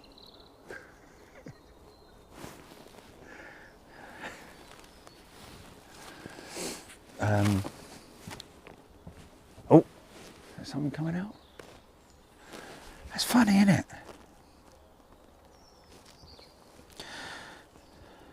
John Davies, I joined this channel originally because of the Freeview. William Plazibat, of course, of anybody who's new to the channel, of course, all our domestic shows here in the UK are all Freeview. Everything is Freeview. And we, like I say, do a 1 hour Freeview segment when we're overseas in Europe and also in America. Of course, America is first class and super class members, and Europe is all members, premium members, first class and super class members. And like I say, we do a short Freeview segment just so that we've got something in the gallery, so to speak, for people when they're flicking through the channel, because it is amazing when we take a slice of Big Jet TV at any time of the day. It is amazing to see what people are watching old shows. Crazy, like ones from 2017, 2018, right up to present day, people catching up on old shows as well, members shows, of course, the US shows. Bear in mind, folks, that and will be the case with this Aussie show, is that all the overseas first class and super class shows will be open to premium members a week after we come back from these shows. So premium members, you do at some point get to see the overseas trips as well, which is really cool, because it's just we've tried over the years to just find that nice synergy between members and doing everything we can for people, because I want you all to see it. I want everyone to see what we do and what we get up to, and the great places that we go to, and the places like Anchorage, like you saw on the show the other day with that MD-11. How steep did that MD-11 go up? Insane, man, absolutely insane. G Rab H. He was on all the time in the lockdown shows. Oh, okay, Chachi, that is, yeah. Dave Mack watched the moose clip yesterday. Brilliant, fantastic. Yes, it was a moment. It was a serious moment. Scott Whittam saying, not sure what time you arrive in Sydney, but if it's daylight, you may approach over the harbour, depending on wind direction, with a great view of the Opera House and Harbour Bridge. Well, we'll be on the right-hand side. I think we're on the right, aren't we, Gilly? We're on the right-hand side.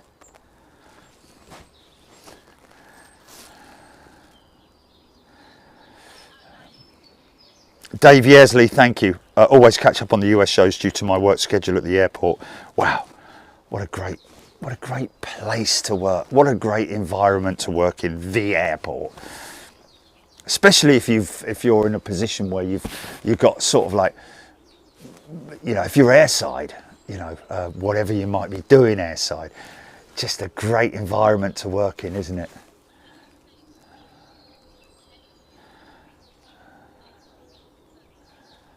Adrian James, remember you streaming with an iPhone through the fence at Heathrow the very early days. Yeah, literally, well, the early days. Oh, okay, so, yeah. No, that's cool. No, that's cool, that's cool, that's cool. Traveller, does Singapore Airlines have cameras on the IFE? They normally, you know, I think they've got a tail cam possibly. Nothing better than watching takeoff and landing from the pilot's eye view. Either that or, yeah, because they have one on the gear, don't they, on the nose gear or somewhere around there. But also the belly cam is pretty cool. So when you're looking down at the earth, and Gilly, when we went to Dubai, we were coming back, weren't we? And Gilly caught and filmed it, 777, Emirates 777 below us, which is pretty. Can you find that, Gilly? And we can maybe post that. I don't know. Norman Kloss, I joined during lockdown. You saved my health during the dark days. I'm telling you, I tell you. I know a lot of people say that we saved people, but you saved us as well, folks, because if it hadn't have been for what we were doing during lockdown, it would have been a bleeding nightmare. I would have been climbing the walls, literally. So what a great distraction it was for all of us to be able to be together throughout that whole crisis. And literally it was, I think one time we went, you having a wee? Or are you just sitting there? One time we I think on one of the lockdowns, we were live for every day for 37 days. Was it, Gilly? Was it something like that? Sorry, 62 days, ladies and gentlemen, every day live. And what you got, and that was consecutively as well. And what you got to appreciate is that, you know, we had to plan each day. We had to think of new ideas, things to do. We did the quizzes, we did the model building, we did the playouts, we did all kinds of things just to keep everybody entertained. But I can assure you folks, it was an absolute, it was so tiring because we had to get up early every day, which is not a problem because that keeps your mind healthy. If you're doodling around in bed all day, it's not a good thing. But if you're up, your mind's active and you're doing things, it's better for you. Even though sometimes, you know, it's like you wake up, it's like, oh, I just don't want to. Just get up, force yourself and get yourself downstairs, grab a cup of coffee, get outside, breathe in the air, or whatever it is, and just grab life by the horns. Bootleg, can't believe how good that little mic is picking up every sound from your garden. Gilly, I think we might have found the new. Oh, look at the ring-necked doves. Hold on a minute. Hold on, little ring-necked doves. They're always together, these two.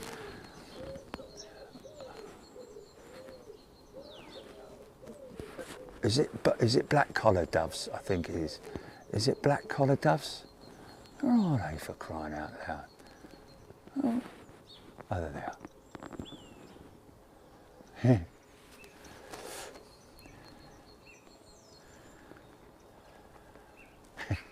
It's waiting for their turn on the feeder. Well, they're not going to go on the feeder. They won't fit on the feeder, but they'll go down and they'll feed off the ground from a little blue tit in there, is there? Hello, little fella. Chachi doesn't like all this attention to the birds. His feet, look.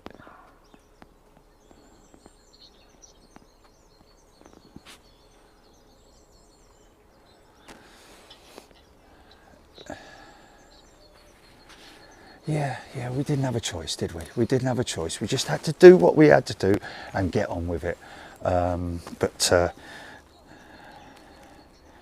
Yeah, crazy, man, crazy. Chris Crossman has upgraded to first class. Nice one, Chris. And Mama Todd has also upgraded to first class. Remember that now? That was a comedy show, JD. The hairdresser. Did I actually cut my own hair? Did I?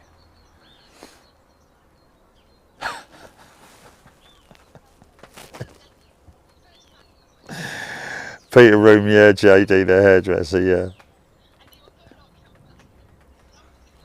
Oh no, so I cut my hair. I didn't cut it on the show. I cut my hair the night before, didn't I? Okay, yeah. Lana. I was working as normal throughout the lockdowns. Wow, only started watching during the storms a couple of years back.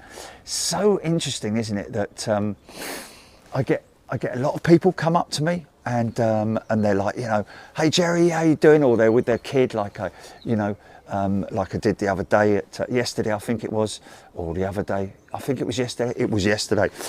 Some fella with his son. As I was walking back to the van out of Sainsbury's, I could see them. I could see the dad saying, I could see him mouth like, here he comes, and his young lad in it. Excuse me, yes, sir, yeah, hello. He watches you all the time. He loves watching. Do you mind if we take a picture of you next to the van? Yeah, no problem at all. Gave him a couple of stickers. I said, do you watch the lockdown shows? I said, do you watch the on-air shows, the Friday night shows? He's like, sometimes, yeah. But yeah, I don't know where I was going with that one. But it is overwhelming the amount of people. Oh yes, that's right, yeah. It's either that or it's like, oh, I found you, I started watching you during the show. You're the guy that does all the...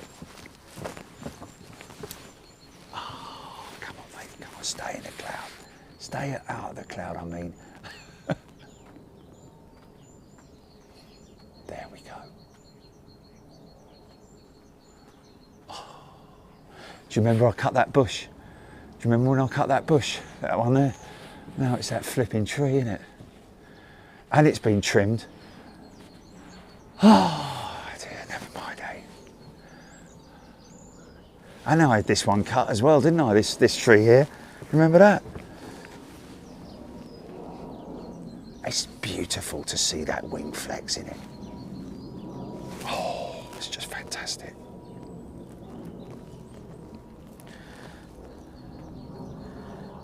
We got Mama Todd on John Urquhart. Has gifted a membership. Thank you, John. Spring is so special, everything waking up, Mark Gower. Collared dove, black collared dove, yeah. And they're always together, these two. I mean, you do generally find that they are sort of like a bit like swans. They have they're mates for life. So.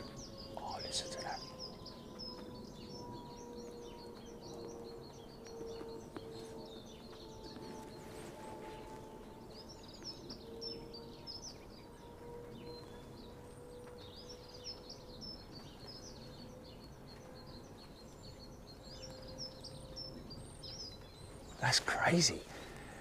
Did you hear that? Did you hear the engine spools there, folks? Even now. The power settings on the engines.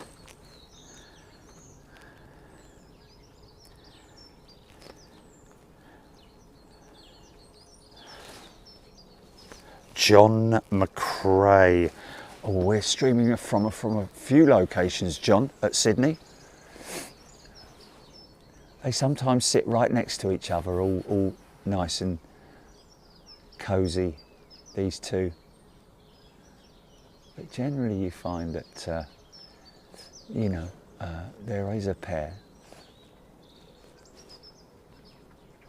Yes, I don't know which is the male and which is the female.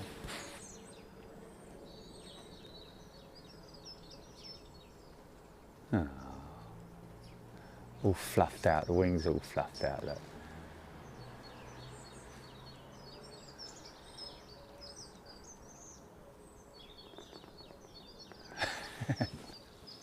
You there, Jilly?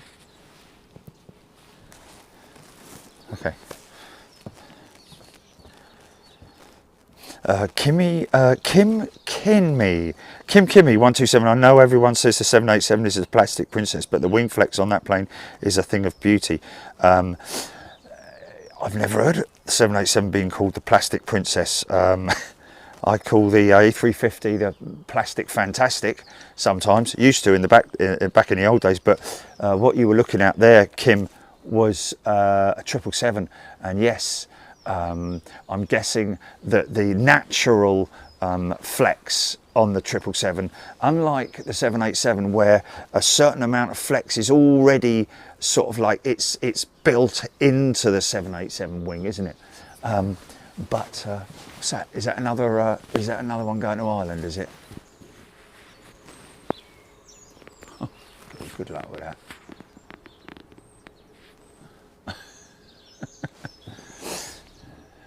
Not going to see that. Oh man, if only these bleeding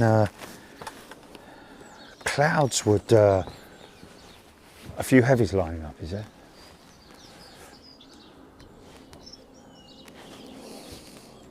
Okay.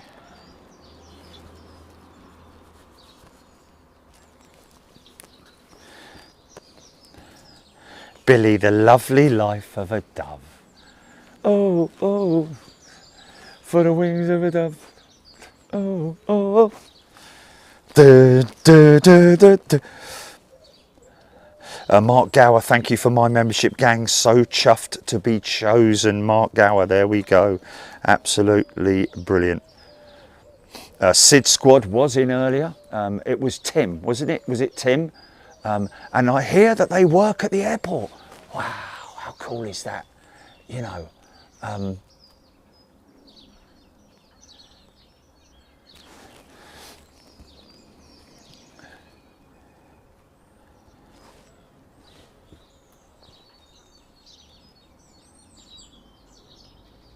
Okay, we'll have a little look at that. KRUXYO. I'm not sure if that's a name or just Crookshow is a very brand new member. Good day to you, Crookshow. John Neal.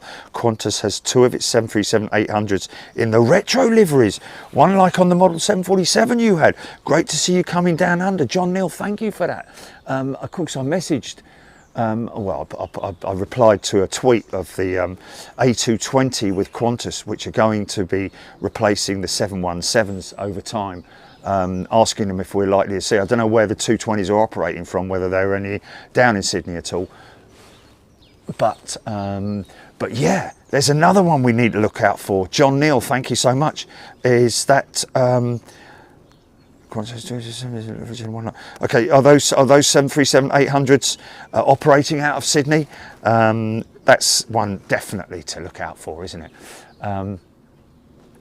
Of course, we've got other things like Thai no longer operating their 380s, are they? But we should see quite a lot of eastern traffic coming in from the Far East, coming down into Sydney, because obviously A lot of stuff is, I'm guessing, Lufthansa as well as, you know, BA. I think BA operate the 777 down there, don't they? Which is kind of makes sense, really, in a way.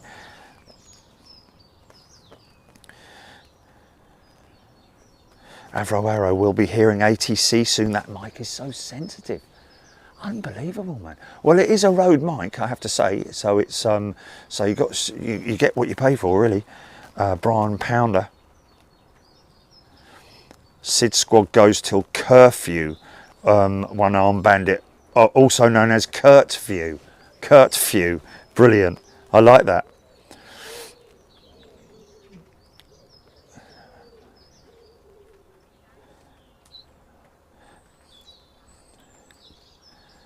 Big Al, thank you, my friend.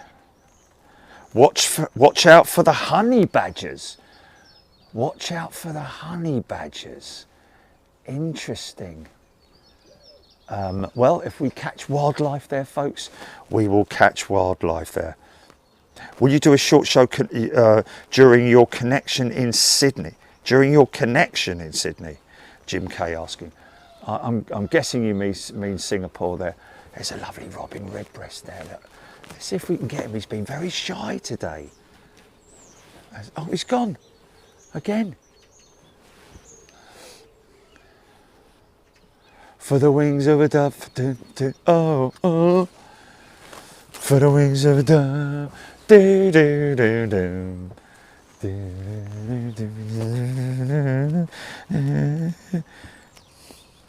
Oh, I just got a message from Catherine. I just is it today or tomorrow I start looking after Chachi? All right. Tomorrow morning. Oh no, tomorrow. Yeah.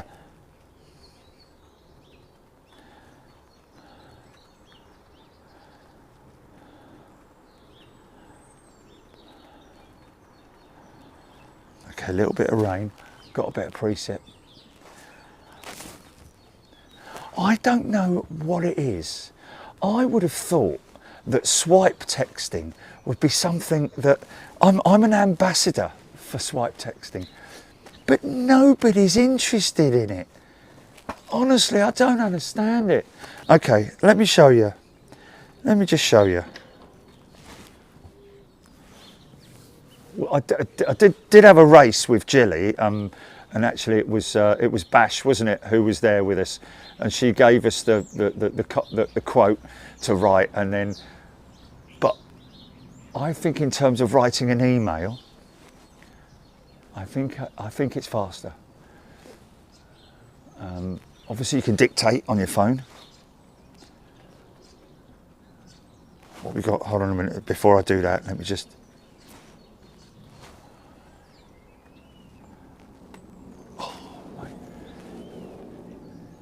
They're just, this cloud cover is just ruining it, isn't it?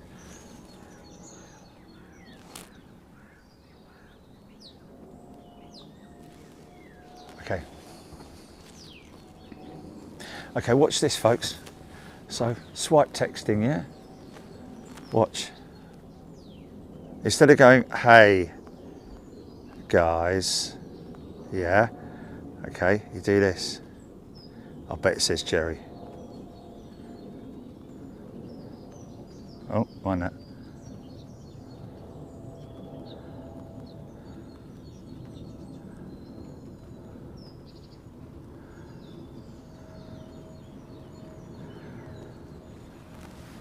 See that? Did you see that? It's so quick. It's so quick. They're probably like, what's he doing?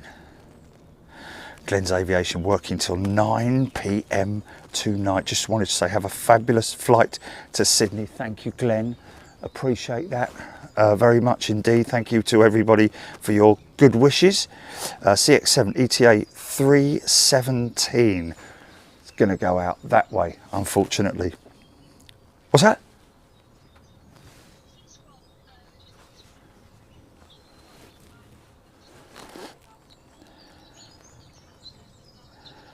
Oh, okay, cool. So apparently Sid Squad going to catch our departure.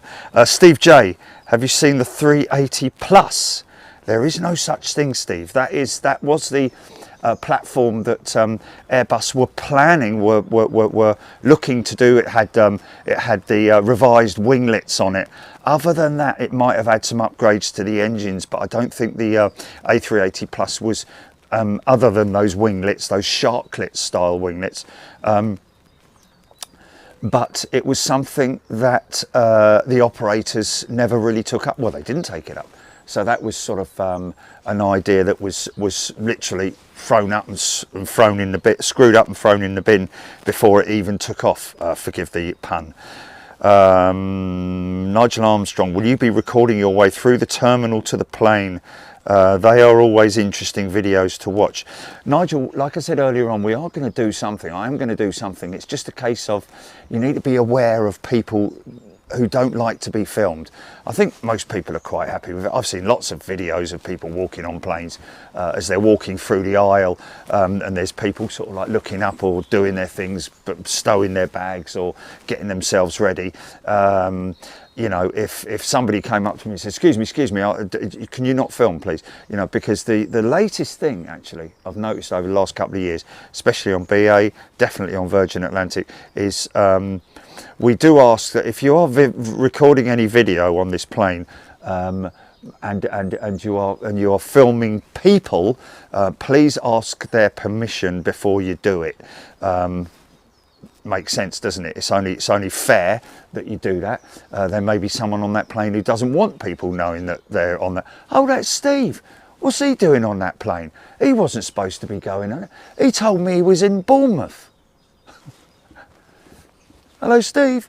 I've just seen a video of you on a plane going to Singapore. What's that all about then?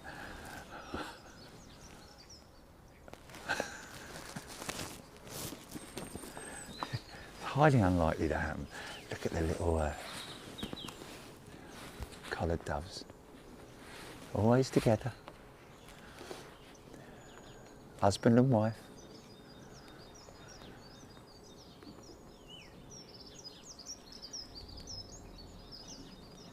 Yeah.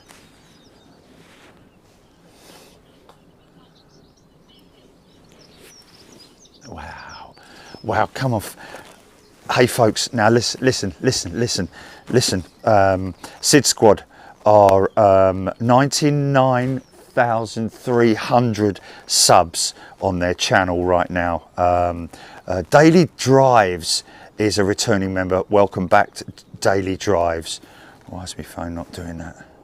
Okay, there we go. So we're dropping their link to their subscription page at Sid Squad.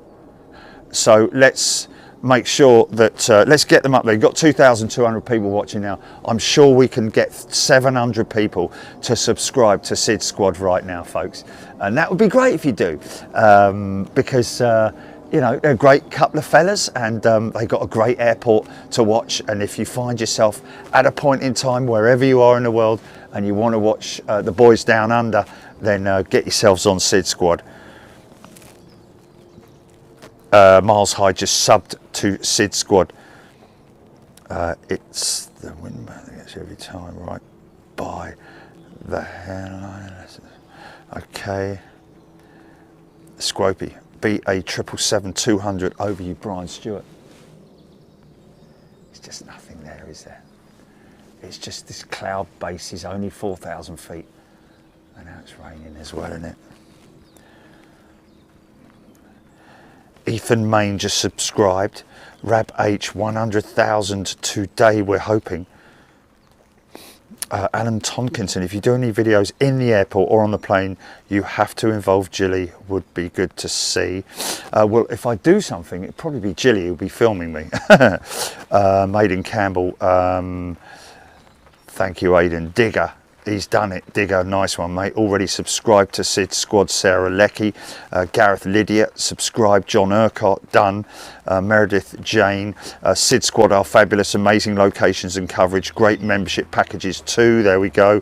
John Davies subbed already. Beverly George, Stephen Brown, Scropey, Alan Dix, yeah, Aidan Campbell, lots of people saying that they've subscribed. Rab H, I'm a day person, won't see many streams. Let me just get myself a little bit more covered up here.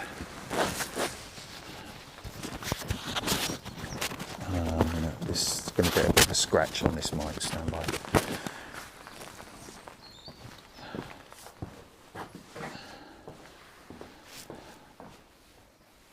Yeah, it should be all right. For the wings of a dove, oh, oh.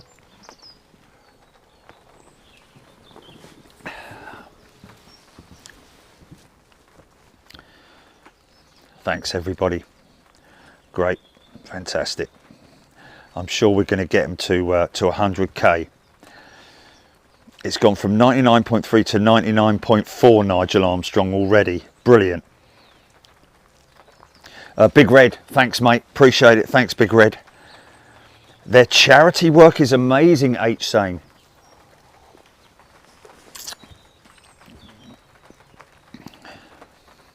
Sig Squad, there he is. You're too kind, everyone. We work hard when we're not at work. What do you do on the airport side, Sid Squad? Are you on the aprons? What a fantastic job. I always say it for anybody who's perhaps either between jobs, who may be considering a new career, maybe considering a new career. If you've got a driver's license, and especially if you've got HGV, is it? Wow. Yeah, that's a bit of a shame, isn't it? No, I don't think so. Hold on, let me just double check, because he's going to be in the clouds by the time I get him. I can see him. I'm just tracking him.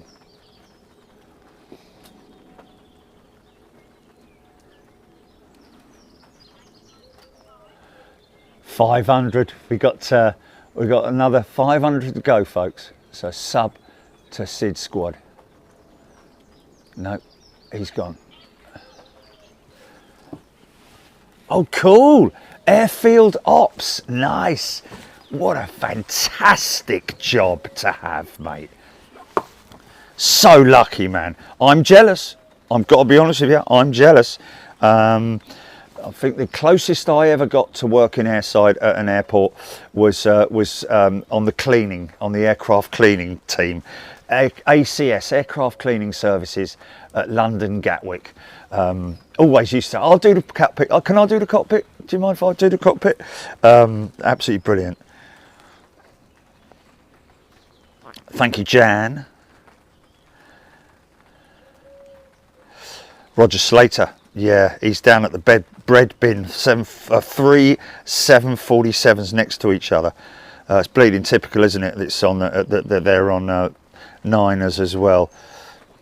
Aidan Campbell just checked, and Qantas are using 737-800s for Adelaide Sydney route. So there we go. Let's look out for that. Let's get the reg of that retrojet and see if we can't see it during our trip there. Tony Alvarez, when are you coming to O'Hare? Well, we've already been to O'Hare, Tony, but we definitely are overdue another show there. Actually, we're not overdue, are we? It wasn't that long ago that I was. I went in October last year, so it wasn't that long ago, really. Maybe you want to have a look back at that, my friend. Thank you, Matt Weaver, who's gifted 10 memberships. You're a star, mate. Thank you so much. And there they are, Sid Squad in the house as new members. Very warm welcome to you, guys. Jay Savvy, been a Sid Squad member for a while now, as well as Jenny Sadler, subbed to Sid Squad a very long time ago. Thank you, Peter Room. Alpha Delta is a brand new member. Welcome, Alpha Delta. Soup Bowler Craig. Watch out for the dogs stealing your mics. Yeah, wasn't that an incident that happened to the fellas out there? I think Dimitri Spiru, Dunn, Sid Squad, Squopey, Darren Emerton.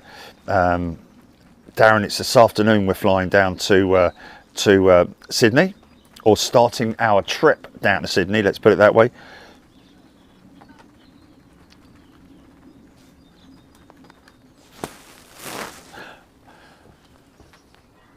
Oh, is it that one there?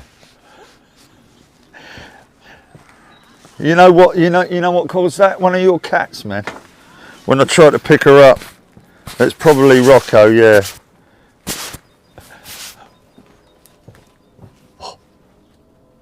Oh, listen to this. This has got to be low, isn't it? There she is.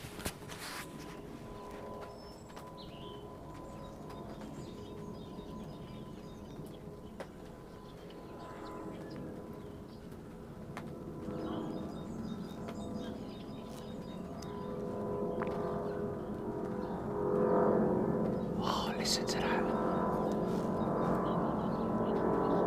Pratt & Whitney's.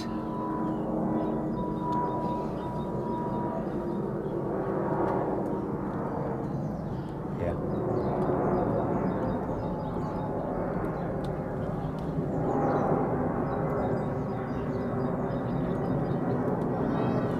Excuse me. Yeah, perfect. Okay. That's great.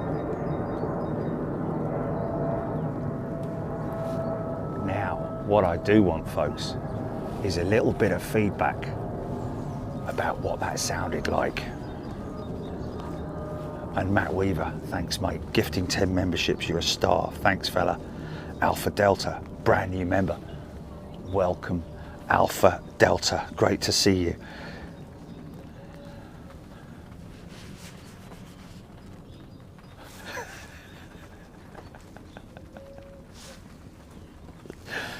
That's the cat that did that, isn't it? Wrecked my coat.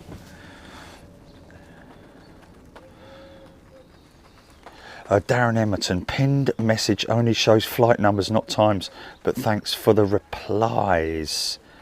I thought you were pinning Sid Squad's channel up there, Gilly, or have or I need to refresh. Oh, drop the link, right? Okay. Yeah.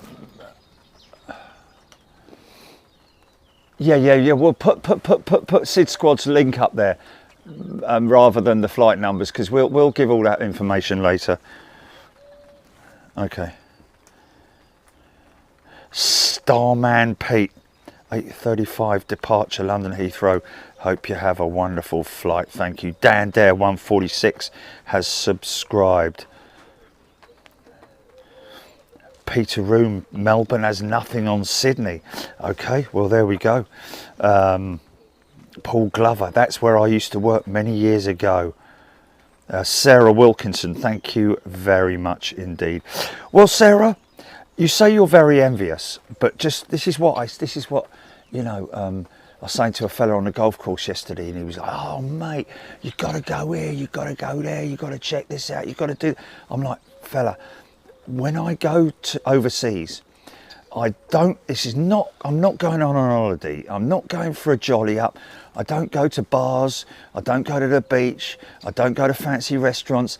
This is all for my members. This is a work mission that I go on. And not only that, to be perfectly honest with you, even if they were to say, yeah, go and enjoy yourself, Jerry, I'm tired, man. It's very, very tiring. Standing up for 3 hours, 4 hours, however long it might be, it does get very tiring. But the one and only thing that keeps me well, actually, I say the one and only thing. The two things that keep me going are you and the aeroplanes, the activity around the airport, constantly having to pan around and observe what's happening on the airfield, just in case you might miss something.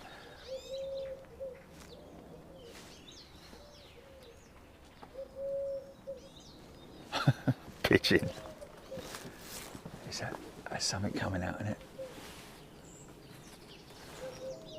Is he too high?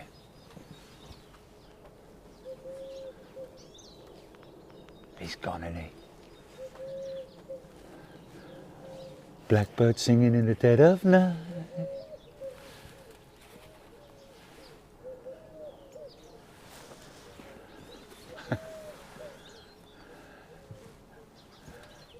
Pigeons talking to each other.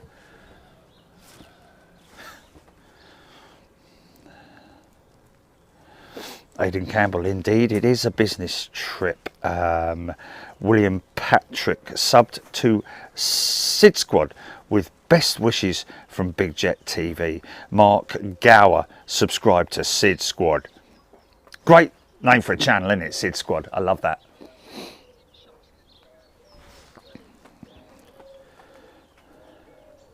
Jamie McDonald saying, I see that the the Red Arrows have got a Nat in their 60th anniversary tour this year. Rab H, the Tigers were incredible. Oh, the Tigers in Milan Malpensa, wasn't it? Beautiful Tigers, folks. If you ever get a chance to watch that, I think we might have played that out during the lockdown shows, but the Tigers, beautiful Tigers. Apparently, I don't know if rescued is the right word, but there was a circus, and I think the circus may have been, you know, going bankrupt or something like that. But they had these beautiful white tigers, along with other tigers as well. Some of them were very angry, but other ones were like, you know, I just wanted to go and give him a big boop on the nose, but people were like, don't do that, mate. Don't do that. Because his nose is about that big as well. It's like, mate, you don't want to be doing that really, son.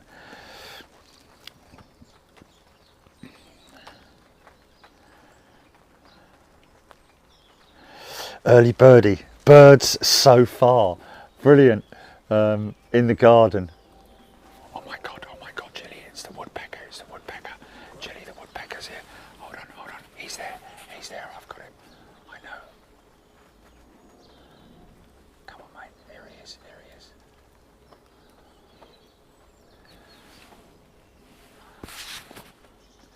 God, he's having a right, he's got a very strong beak, isn't he? Lots of, oh yeah, look at that. So that's the male, isn't it? I think it's the male, isn't it?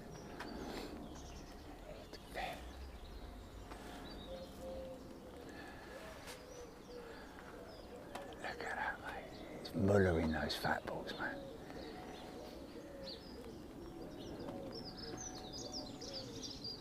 How cool is that?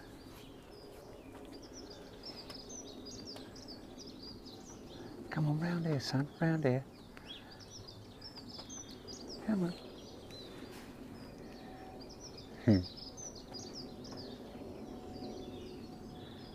Nice, isn't it?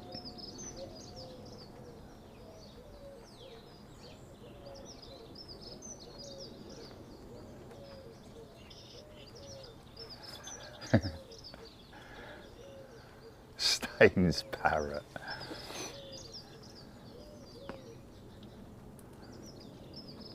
Look at that. Isn't he beautiful, man? Oh, that's not very nice, is it? My fat balls.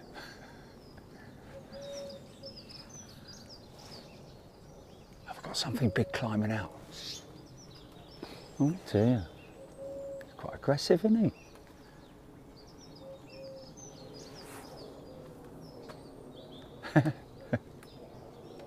He's loving that, isn't he? That he's nice and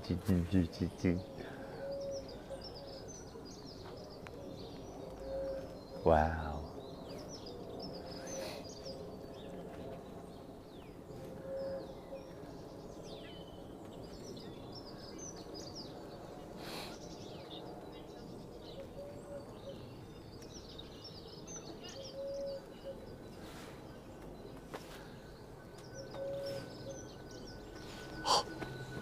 What's that? What's that? Oh. Wow, Sounded like a go-around for a minute. If that was 2-7 operations, I would have said that was a bleeding go-around. That's crazy, mate.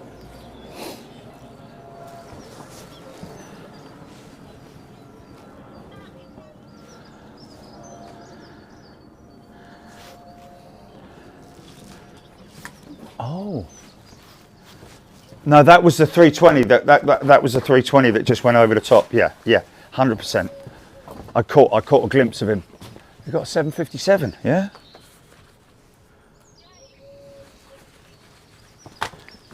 Sorry about that. See, it's definitely. Is this cloud cover going to clear a little bit? Avro Arrows gifted 5 memberships. Thanks, mate. Appreciate it. And we've got Matt Weaver as well. You're a star. Thank you so much.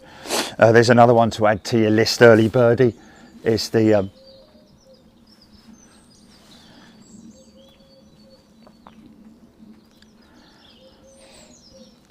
Stuart Ross, Diamond Deb, Mrs. Floofage, Kedin PJs, Daniel Pearson.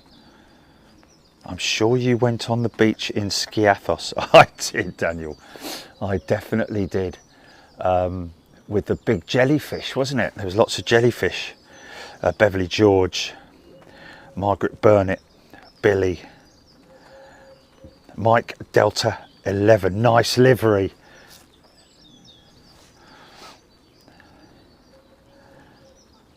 Stu Hugh.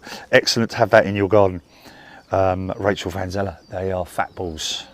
Fat balls, I have to say, if you're from the UK, folks, those fat balls are much more preferable. As you can see, the one, what is remnants of the old fat balls on the ground there, they were from a garden centre, and the birds just didn't touch them, so I had to crush them all up and leave them on the ground as ground feed. But those fat balls there, from home base. Buffet for the woodpecker, miles high. Kaz, it is the male. Sarah Faro. Big Birds TV professor.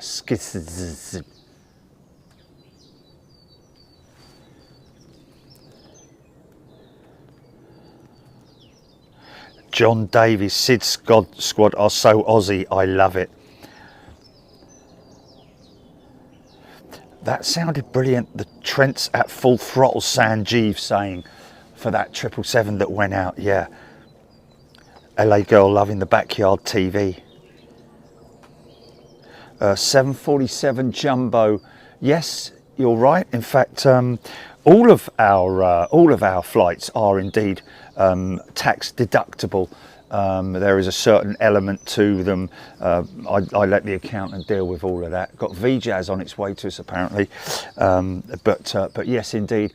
And to be honest with you, I'm not one though for, even though you know it's tax deductible, I'm not one for getting caught up in all that sort of like $4 grand, $5 grand for upgrades.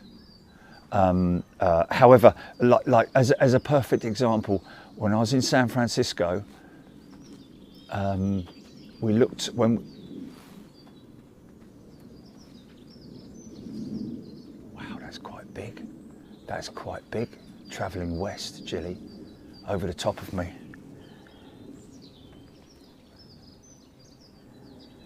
Air France triple. There we go.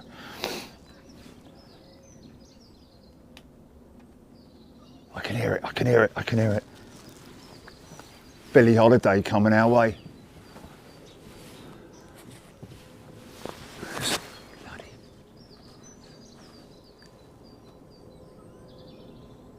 Oh, come on, mate. Be low, be low. Be low, be low, be low. Wow. Oh, she's there, mate.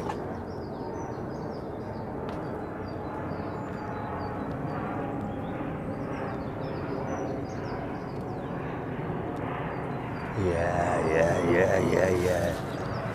There she is, man. Yeah. Wait! Good! Wait! Psst!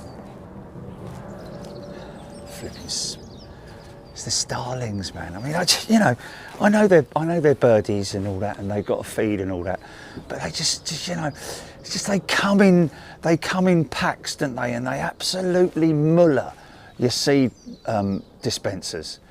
You know, at least the sparrows and the tits and the, you know, all that lot, the robins are sort of like more a ground feeder, aren't they, than whatever.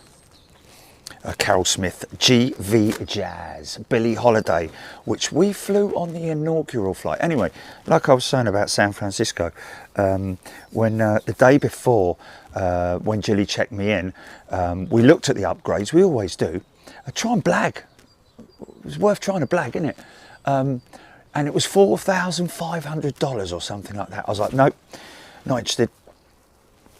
I said, I'll wait till I get to the gate and see what they've got there, because, you know, it's worth that lastminute.com sort of thing. I mean, sometimes, and it does happen, the cabin crew or the flight crew recognise me and they pull me up to the front if they've got a spare seat up front and put me in the posh seats or in the lie downs, whatever it might be. And I'm very grateful for that. I don't expect it in any way, shape or form. I don't expect everyone to go, oh my God, it's Jerry, when I walk on the plane. Literally, in some ways, I actually prefer it when I just walk on there and manage to go to my seat, sit down, get myself all set up and, you know, all get myself prepared for the flight, because that's what's important, is getting yourself prepared for the flight. And, you know, from time to time, you might get one of the cabin crew come up and say, oh, you've got that jet, are you that guy that does the thing? I'm like, yeah. And then that's a very, I'll watch you during the storms and all that. And that's basically the end of the conversation. It's really good. Give them a sticker. They might go off and tell their friends. And when I leave the plane at the other end, they might turn around and say, you know, oh, thanks for flying with us, blah, blah, blah.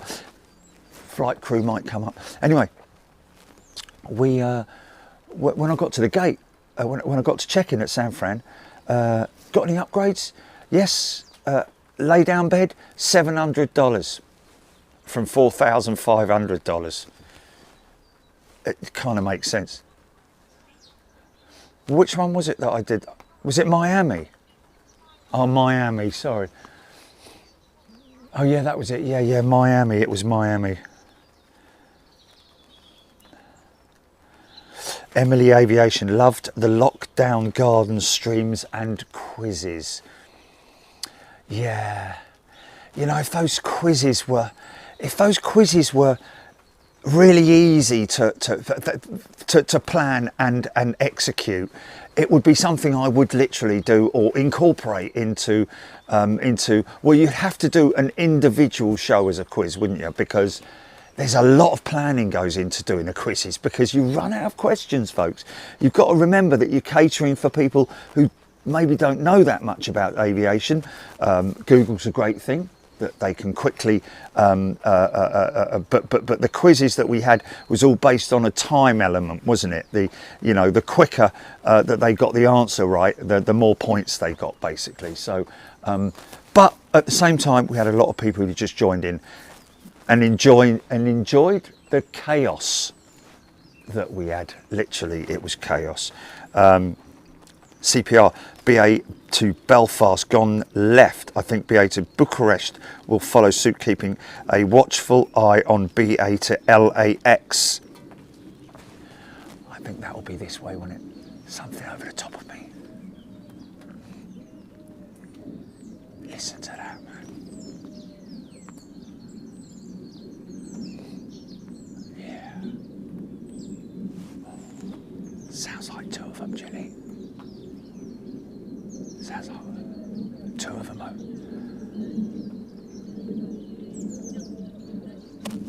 Wow, two Delta 330s following each other, one to Boston, one to Detroit, right over the top.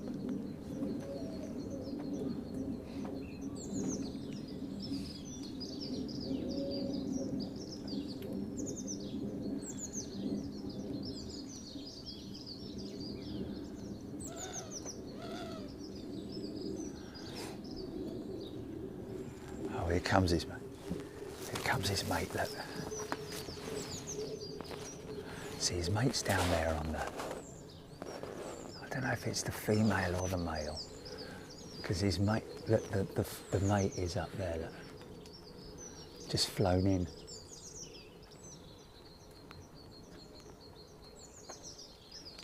What's going on with the Zoom, man? Where's my mate? He's down here, mate. He's down here. He's down here. Oh, he's flown off. Oh, he's gone over there.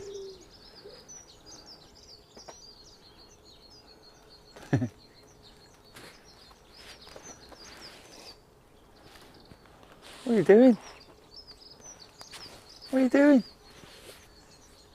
You're in deep thought there, mate. There's not a lot going on, is there? Down at the old feeding pen. Lots of lovely stuff to eat down there.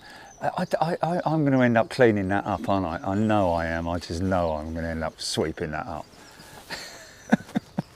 Just, well, you know.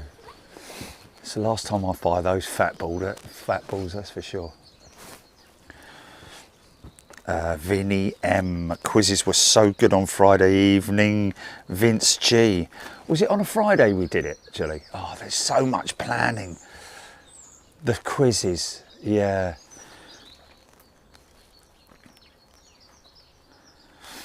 Oh, thank you, Professor. And we all know they were so difficult to pull off. It always went wrong, didn't it? There was always something wrong. LA girl, thank you very much indeed. Wishing us a safe flight. Loved the quizzes, Bootle lad. Sue cut her own hair during the pandemic. Sarah Farrow, Chloe Smith.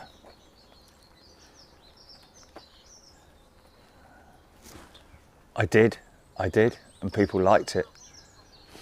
No, exactly. Yeah, no problem at all. Yeah, so we can do that. Thinking of mixing a little element into the Friday shows, folks, which you will see. I'm not going to say what it is at the moment because we obviously need to make sure we can test it.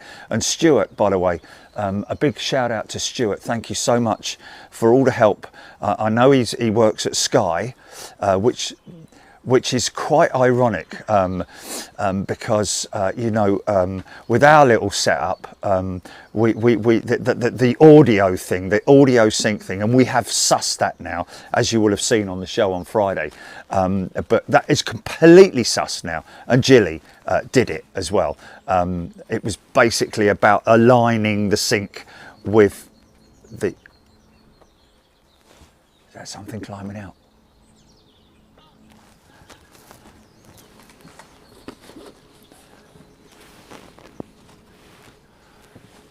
There she is. Wow.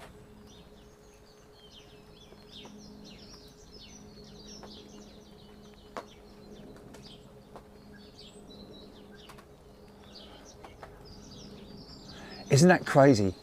Because a lot of people would easily think that that's a Dreamliner based on that wing flex.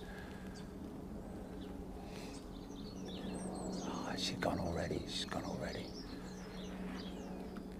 Listen to her.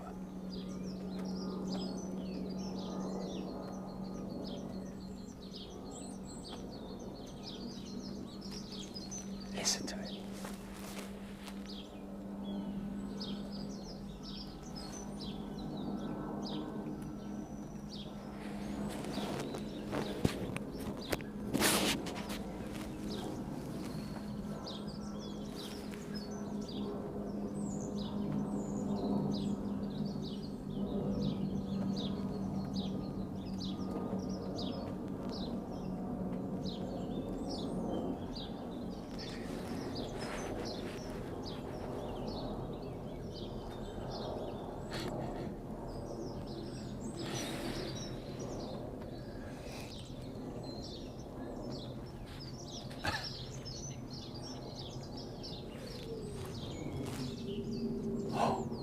Did you hear that?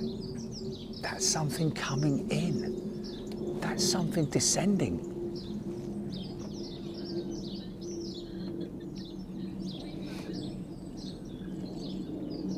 That's him. That's him over the top of us. Is it?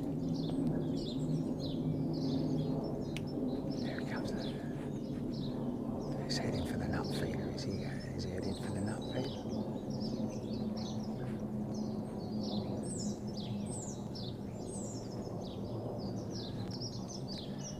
that was basically, that's the sound that you get when look at the little fluff ball. Hello. No, man, don't use the word hate. It's such a terrible word, isn't it? It's such a terrible word. Come on, mate, do it.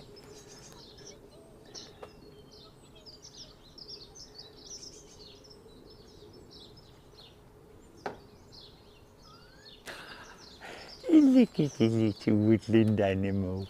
Look at him. Hello. Nice. BA 380 headed to Miami on radar.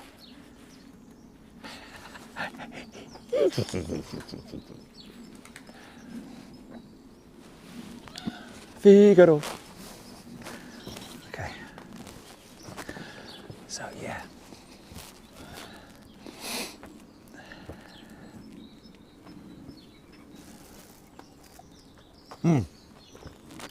Cold coffee. CPR Lufty 359 Cruiser. That's over the top of us now, I think.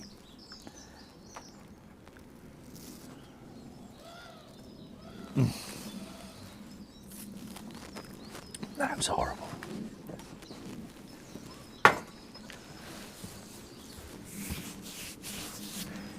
That's about the last thing I am in it. Perth Mark II, Qantas 1970s Retro 737-800, currently en route from Melbourne to Bali. Thank you for that, Perth Mark. Keep us posted on stuff like that, by the way, folks, when we're out there. Would like to see, hopefully, that retro jet, but 717s as well, looking out for them.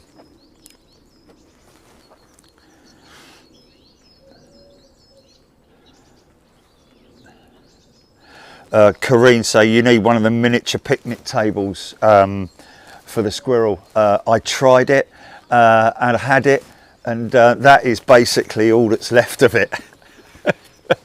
That's it. That's all that there is of the miniature picnic table. It didn't work. It did not work because it's too small, basically, just too small.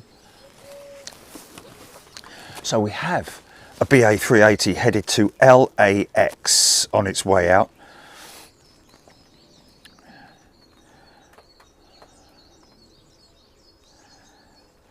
Lee Davey, somebody else saying hopefully we'll have a window seat on approach to Sydney.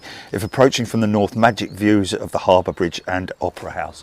Yes, somebody mentioned exactly that same thing. I'm not reading the same comment out, am I? But yeah, thank you for that, Lee. Approaching from the north. So if we're coming from the north, will it be on our right? Or which way will it be?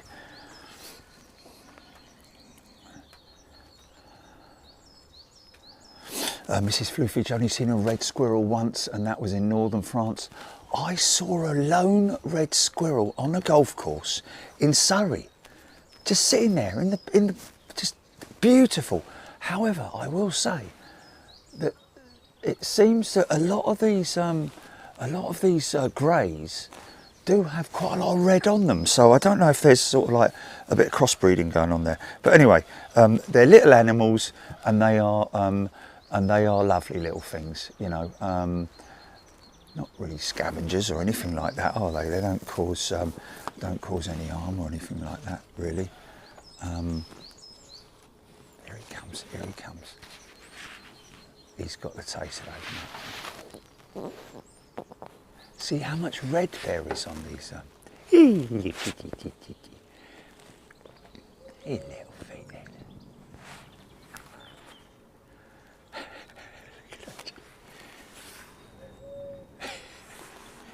Got a little fat belly in it.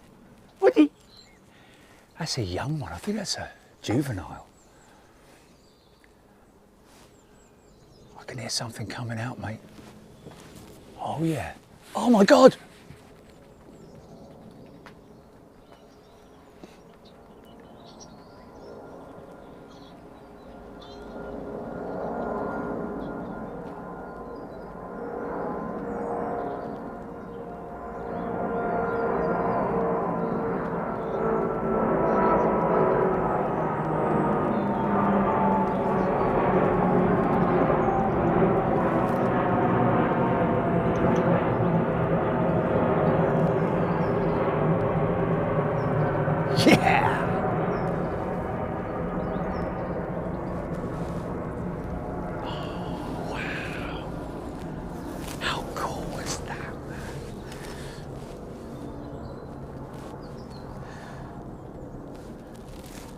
You know what's the crazy thing?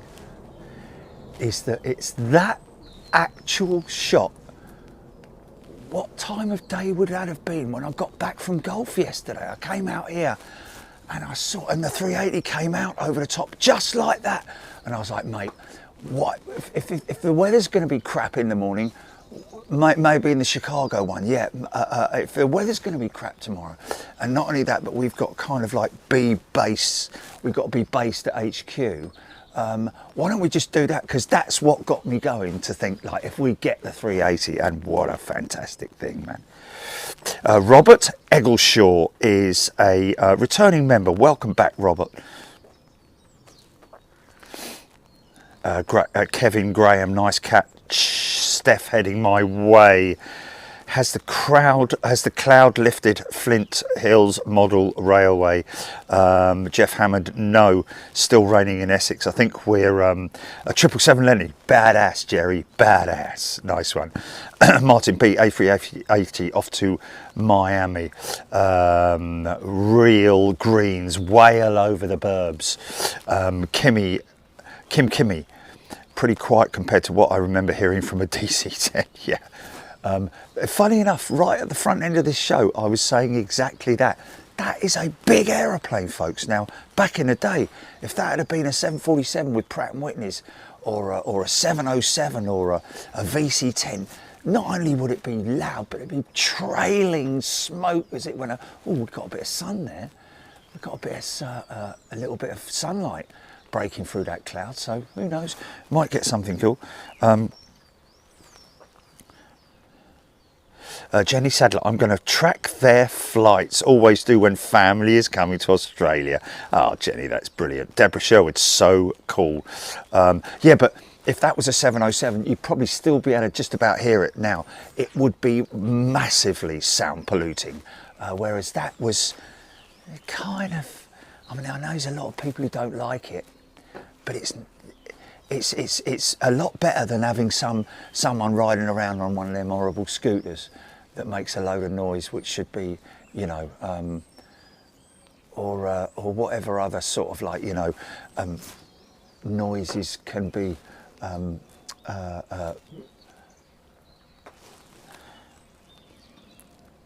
Tony Austin, there are 21 different types of squirrels. Is that right? Which one are you then, mate? Hey? Oh, is that the robin? There's the robin. Here he is. Look, am I actually going to get this bleeding thing or not? There he is. Quite aggressive, quite territorial, the robin. You know, they're sort of loners, aren't they? He's back for more. He's really enjoying them nuts. I'm sure that's a juvenile squirrel, you know.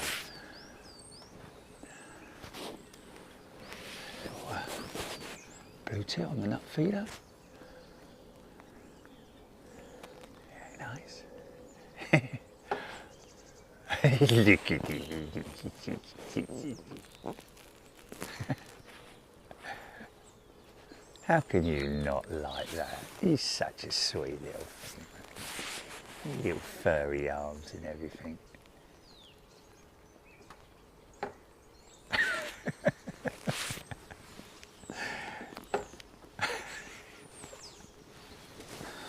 Anyway, he's run off. So what we've got coming out, folks? Anything coming out? Emily Aviation, really enjoying the garden shows. GG. Aviation fan, I don't have a banner with flight details, sorry. Oh, that's why I'm asking. Okay, aviation fan. Yeah, we will. We'll put the flight details back up when Jilly comes. She's just on a break at the moment. We'll get the flight details up there. Thank you, Rab. Planespotting and bird watching combo approved. Lady Hole saying, I stayed in Staines when I was in the UK last year. Love hearing and seeing the departures out of Heathrow make me wish I lived closer to an airport. Ex-aviator saying.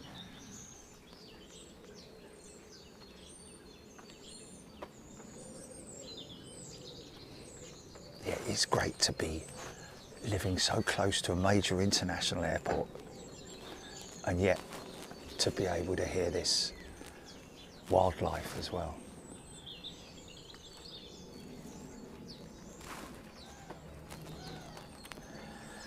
Swiss A220, good day to you. Kevin Graham, Paul Skilling, 777 Lenny. What is the camera that you use again? I want to get one for my son-in-law. 777 Lenny. It's the Panasonic VX1, not the VX F1, because the F1 comes with a viewfinder, and you don't need that because it'll cost you more money. But basically, this is it. That's our camera, folks. Simple as that. Micro USB as the feed out from the camera into that. The one thing that we have to be careful of, obviously, as you know, is if you put a lead in there, okay, it'll just be all floppy like that.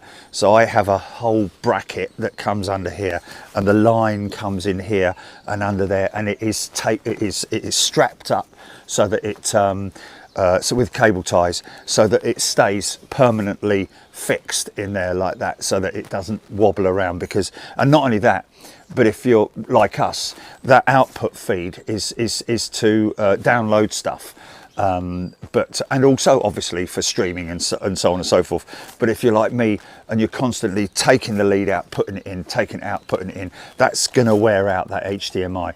And that's something that I very quickly figured out when I was using this camera, was to minimize the amount of wear and tear on the camera. Don't worry about the cable, because the cables are easily replaced. But Jilly, can you put the flight links up, please? Put the flight links back up, please. Flight details. Yeah. So the key is that when you're using HDMI or using any type of lead, you want to make sure that it's, you know, if you're using it every now and then to download stuff or something like that, then that's fine. You know, it'll obviously, they test these extensively for, you know, 1,000 times that it's taken out and put back in, taken out, put back in. But the more you use it, in the case of us, it's just going to get worn out, and that particular part there, that output is something that would need to be fixed and replaced. So we have it permanently fixed in there, and the whole camera is shrouded with waterproof covering. This mic, I don't use it because I use the output mic from the Bond, or sometimes you might want to use that output there. But it's a great camera. It just does everything you want it to do. And the crazy thing is that this camera, whatever that is up there, all I have to do is turn around and bang, I can pick that thing up at 38,000 feet. And the great thing is, from the analog through to digital, it basically has a slider. So when you're zooming, you don't have any worry of having to switch from one selector to another selector like you do on the big cameras. Because on the big cameras, you know, we tried these, folks. Trust me, we tried that. You know, Panasonic even gave us a big camera to test, sent it back literally the next day. And they were like, wow, really? I'm like, yeah. Well, the £500 one, which is what this is, 499 or whatever, is, you know, it goes straight from analog all the way up through digital. Whereas if you, with your big fancy camera, you have to switch, you have to keep switching it. So, you know, if I want to zoom in, I have to go up. Come on, mate, come on. Yes, there he is.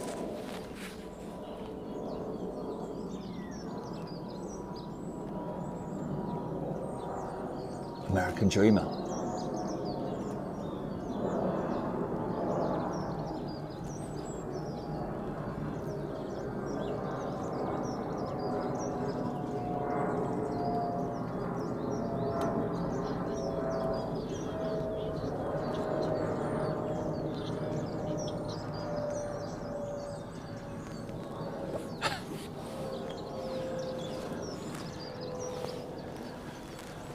Oh, really? So yeah, lots of people ask us about what camera we use, and to be honest with you folks, there is only one. I'm sure there are other cameras that might do the same job, and probably some people on here are like, oh, I use so and so and it's really good, blah blah blah.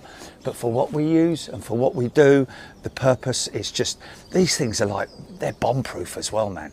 I mean, I'm not saying that it's sort of like, you know, I throw it around or all that, you know, obviously I take care of it, but the monitor, when I pack this whole thing up, it goes in my carry-on bag with me, and it's all covered, surrounded by foam and all that, because I've got this lead attached to it permanently, cruiser overhead, and I've got the monitor screen is permanently out because I've got all the gubbins around it. I've got this, KLM triple.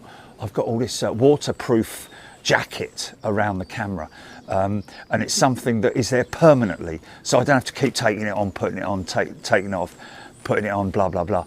It's you know, that'll go through a rainstorm and I won't have to do anything, which is really good.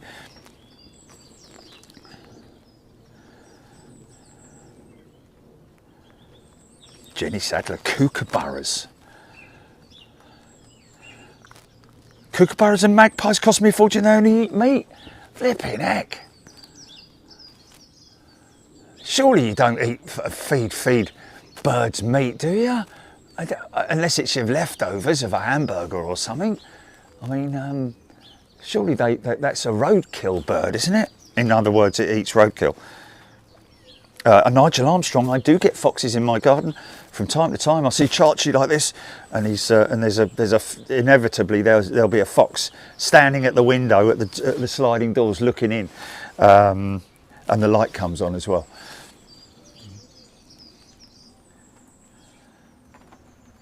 I thought I had lots of nature's variety in my backyard until today, he's saying.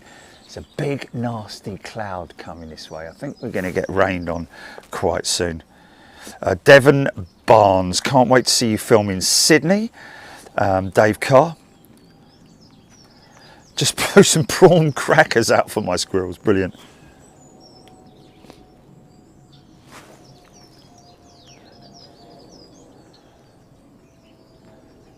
Oh wow, GN man, if you play a robin singing on your phone, that robin may attack your phone.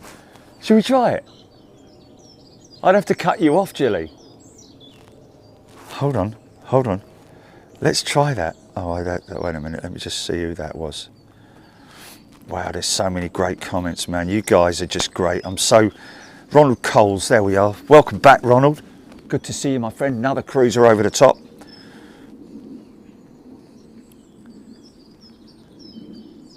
Jules Harris, oh, 380 to Dallas, scheduled 10:40.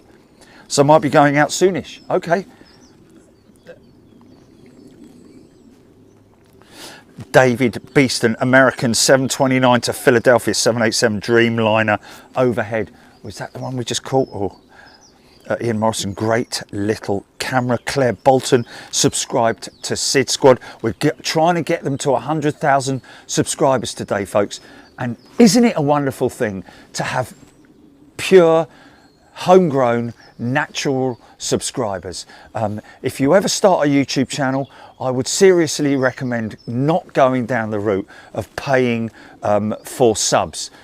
You can do it for anything. You can buy Twitter followers, you can buy subscribers, you can buy that. But just for you as an individual to feel genuine, I mean, it is crazy if you've got like 2.4 million subscribers and you go live and you've got 400 people watching.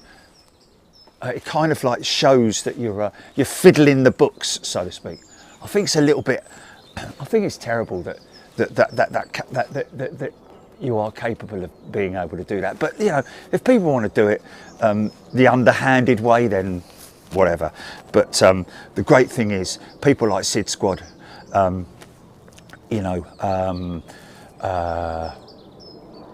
Think Planes, us, just genuine, good quality, natural channels that don't have to buy. We don't have to buy. I'd rather have the amount of subscribers we've got, and they're all natural, they're all genuine subscribers, people who've gone on their computer, individuals, they may not be there now, whatever, but they've gone on their computer or on their phone and they've hit that subscribe button, and they've done it naturally, rather than going and buying a block of 100,000 subscribers, or for X amount of quid, or whatever it might be. It's just a underhanded way of doing stuff. It's a little bit, you know, you're not genuine if you do that kind of thing. Peachy Puzzle, loves Sid Squad, long time subscriber. That's brilliant. GG, I agree, Jerry. Buying subscribers is sad. Can you hear that, folks? There's two of them. There's two of them. Oh, mate, why the sky's clear, man. You're getting some great stuff, man. Alpha Delta keeps our aviation spirit on the go. Oh, Jules Harris, 380, maybe 6th in the queue. Karen Nodnagle just subscribed to Sid Squad. Josephine. About 15 miles south of Sydney is Haas Aviation Museum. Okay, you can get inside guided tour of Qantas 747, City of Canberra, and walk on the wing. Gareth saying, wow. J Gamer 4408 is a brand new member. Welcome to you, J Gamer. Wadders, yes indeed.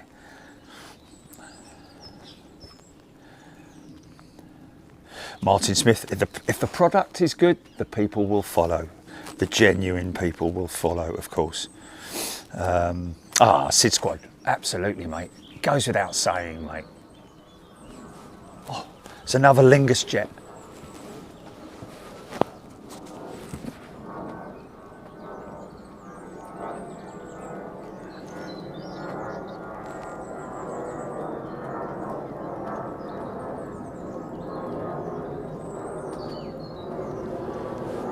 Used to be the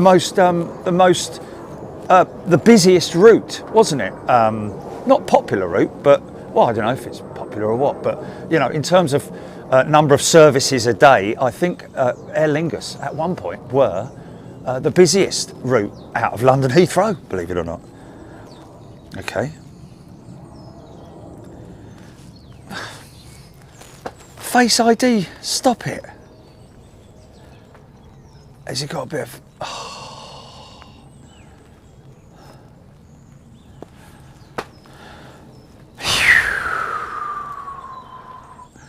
Sue Williams just subbed to Sid Squad. Laney's Adventures. But it can get so close to 35,000 foot cruisers. Yes, it is a beast. But... Oh wow, look at that. What are they doing there? Look. That's a bit of an odd one, isn't it?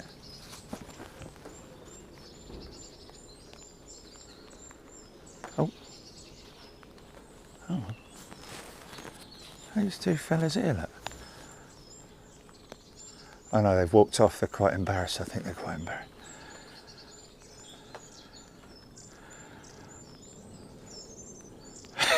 It's just, they're connected. Come on, mate.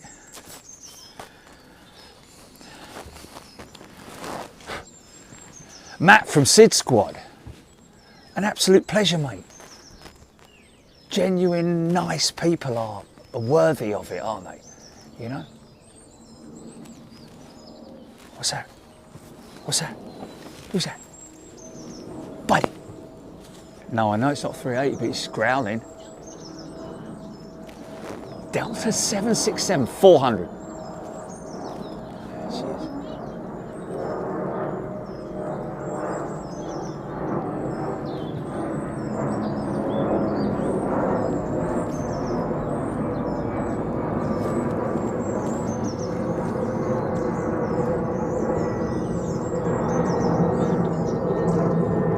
Wow, come on folks, 300 subscribers to go. We needed 700. We are 300 short for Sid Squad, folks. Get subscribing to Sid Squad down there in Sydney, Australia. Big Al.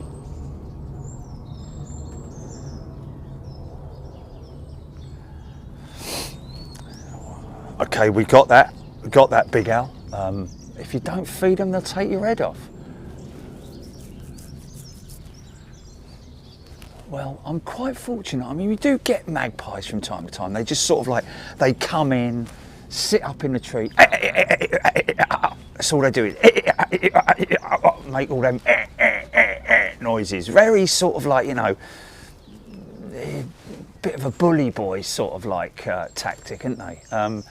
And then off they go. Oh wow, is that a pigeon? I'm guessing that's a pigeon. So it looks like a bird of prey, that does.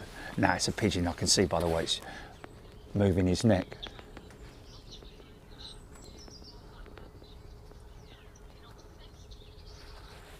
Oh really? Oh, that's hilarious, man. Oh, that is brilliant. So apparently we have a few cats enjoying this show. That's really funny, man. That's really funny. Let me at him. Let me at him.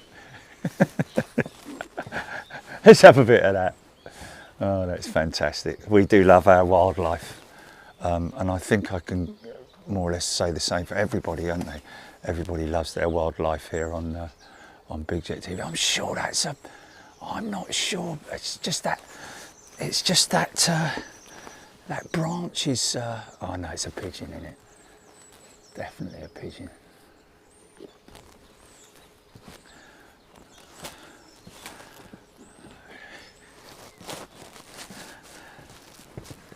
Get one of Charchie's mousies, see if they...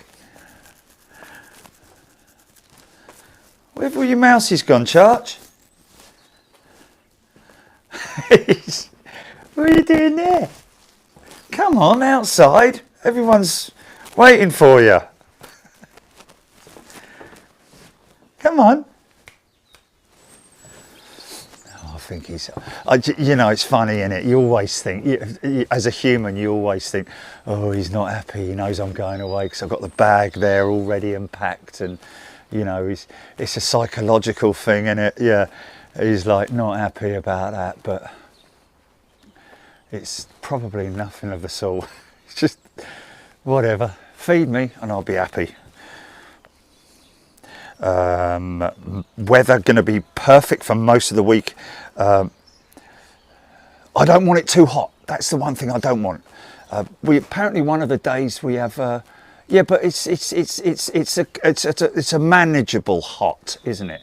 It's not boiling like 100 degrees, and you know, and it's burning your head and all that kind of stuff. But anyway, I've got the sunscreen.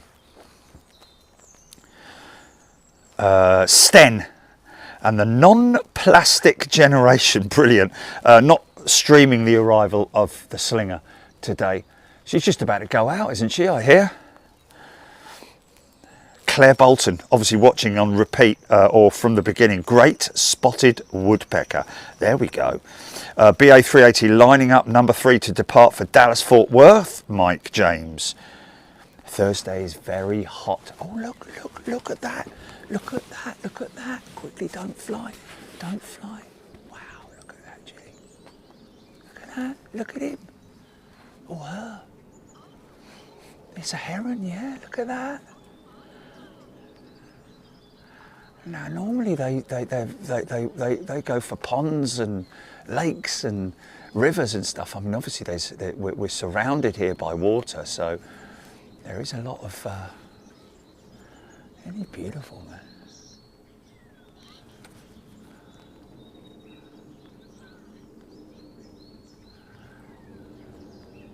I saw one down at the river by the Three Rivers, down at the river that goes through Three Rivers, funny enough.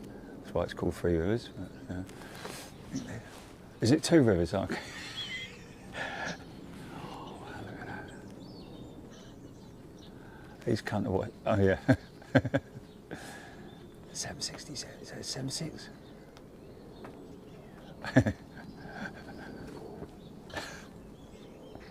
I know, man. I know. It's terrible, isn't it? 3 rivers. Oh, look at him there.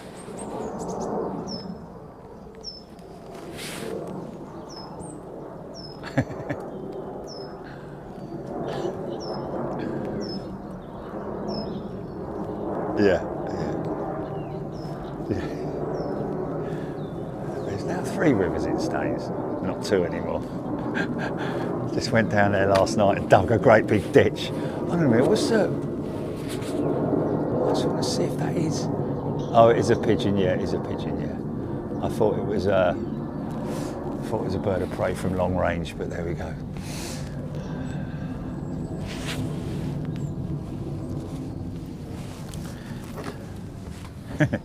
I think people like this. Someone there, Glynis Hales, just to subscribe to Sid Squad. Sid Squad looks very interesting. There we go. Gareth Sunset Shepherd. Beware of the drop bears in Sydney. They live in the tower. They will steal your tucker and throw you in Botany Bay. CPR. The drop bears. Now, are they humans or are they... oh, let me put my hat on. Is that another one coming out?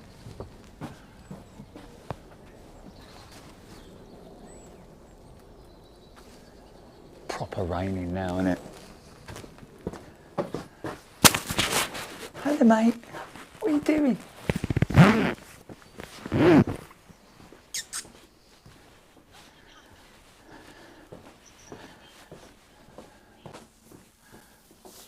Right.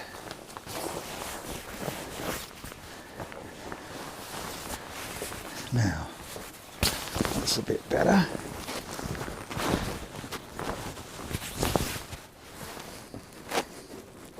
Okay. Stand by. Just going to the loo, GP. 2 seconds.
Okay.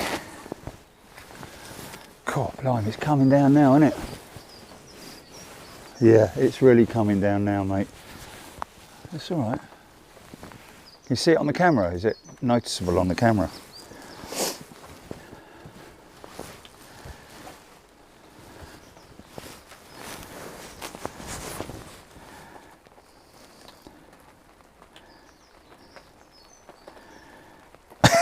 Scott Cowell. That's just reminded me the scene from the Naked Gun film where he goes off to the toilet. 380 went north to Dulles, thought it might. Paul Skilling. Oh, he's gone left, Mike James. Oh.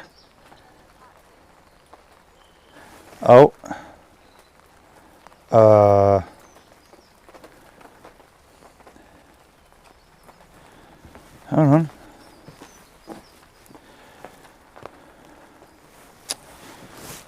What's going on here then?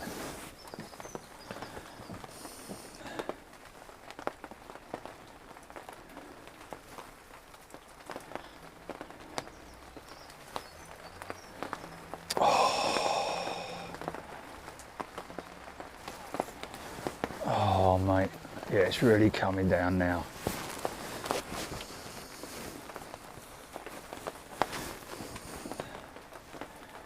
No, I didn't mute you. Can you hear me? Oh, bollocks. I'll just call you back, mate.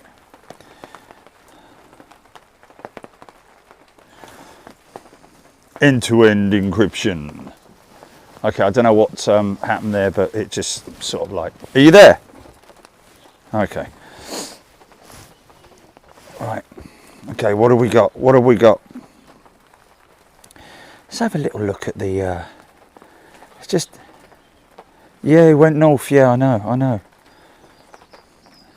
James Shepherd putting a tweet out. Lockheed Super Constellation has to be one of the most beautiful aircraft ever made. Up there with the Dragon Rapide and the Stinson SR-9C Reliant Gullwing. Yes, indeed. And I have to be a bit biased on that because my old man flew the Connie. And the plane that he's talking about, oh, look at that right underneath it. Look at that. Someone's posted a beautiful video of the Connie landing.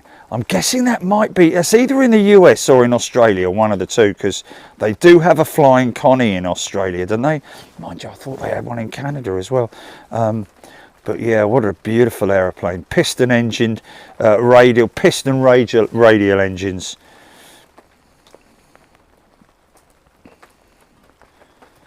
Heathrow runways. What's that, GP?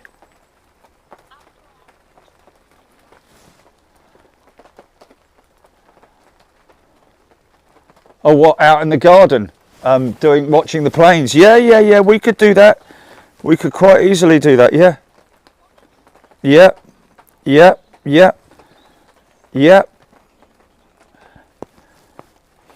Yeah, but wouldn't you want to be up at the airport filming that? But mind you, you know, if we're up there on Wednesday and do it, yeah. Do it here, have a chat with people. It's a Friday night. And you can play some stuff out, can't you, Jilly? You can play some stuff out while I'm out here.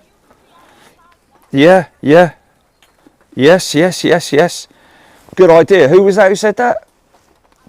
Avro, mentioning about summer evenings, long summer evenings. Don't want to be stuck in there and all the stuffiness of the house, do you? You want to be out here on the deck. We can see some departures either going that way or going that way. On a Friday night, get together, play some videos out and have some fun.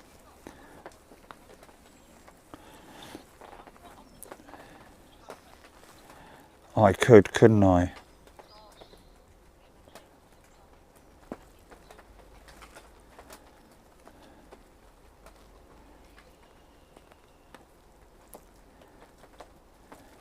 Jim Hammerand catching the 777X test bed climbing out of Payne Field. Yeah, it's crazy, isn't it? Still hasn't been fully certified. I will say, if Boeing had their own way, they would have self-certified it by now. But I think all that stuff has been that is no more the self-certification, because I understand that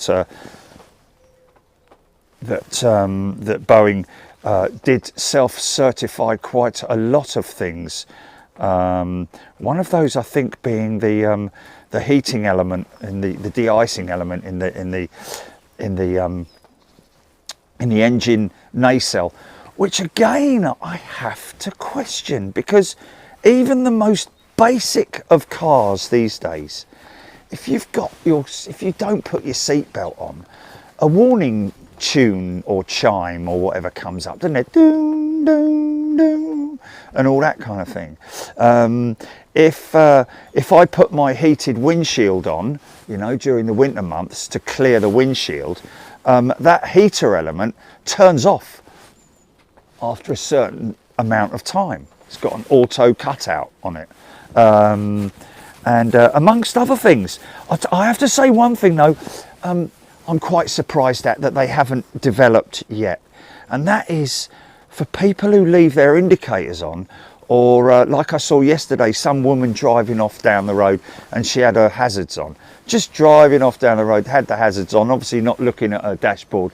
Now, surely there needs to be some kind of, you know, on Waze, on the navigation system on Waze, if you slow down and you stop for a specific amount of time, it comes up with a prompt and it says, we noticed that you've slowed down. Are you in traffic? Yes or no. So obviously it's very clever, you know, the sat nav stuff. So surely cars cannot. I'm sure that cars could be adapted. Planes can be adapted, or cars, sorry, with the indicator systems, where if you leave your hazards on for so long, it pings up. Yeah. Okay. No, it's too cloudy, mate. It's too cloudy. Yeah. Ah, little Robin there, finally going there.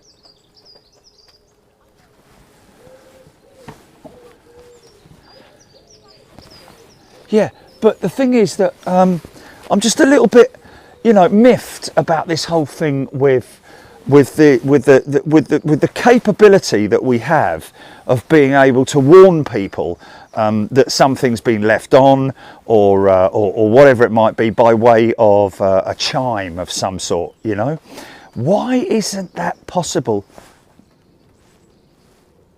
He's already at what? Yeah, he's gone. Okay. Oh no, I still got a little bit of him. Still got a little bit of him. Yeah.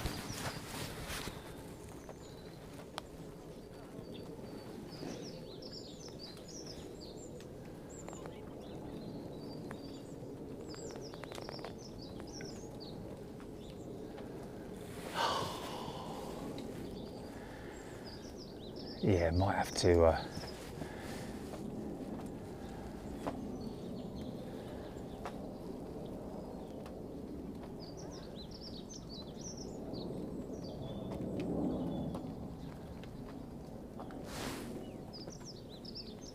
I want to try that Robin call thing on my phone and see whether it works or not. See if he comes. Yeah, but I'd have to come off the phone from you. Okay, stand by. Okay, let's try this.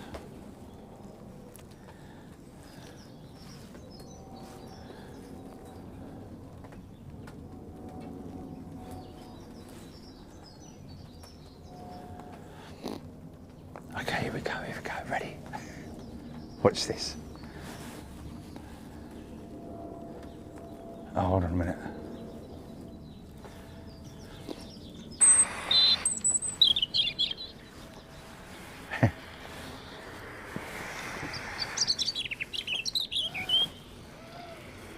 Beautiful sound. Gonna get a robin flying at me in a minute. Hold on.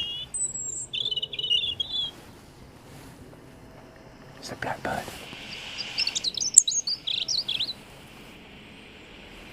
It's good to see the bird. Oh, have a look at this.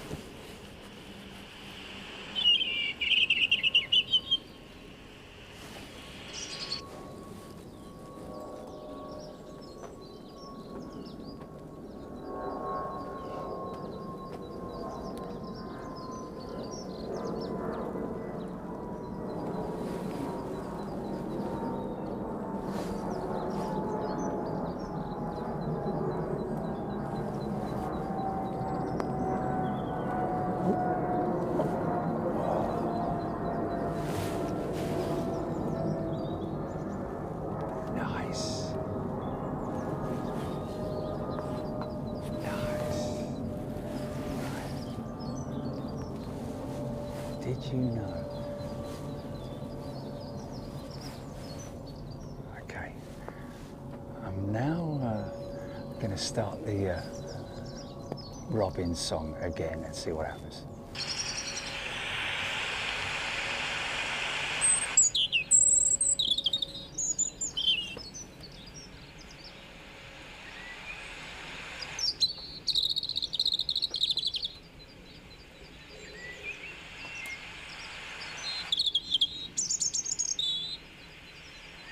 look at these two, look.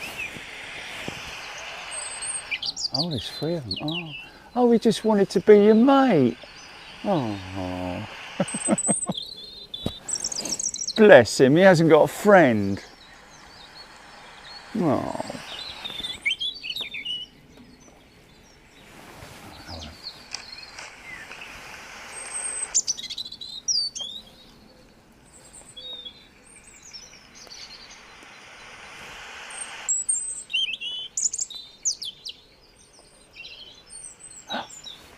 I've got one. Listen.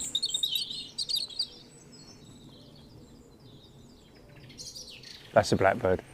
That's an angry blackbird.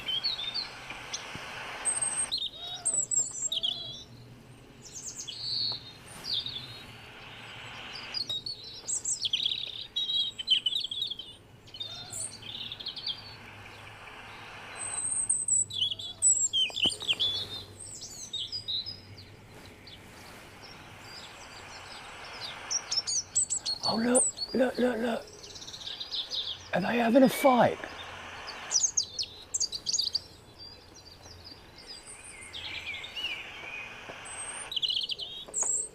Oh, wow, look at that.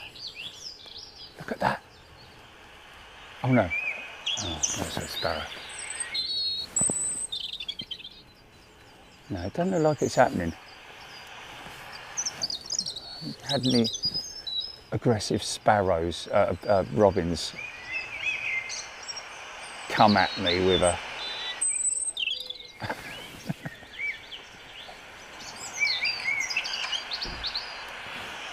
Oh well, there you go.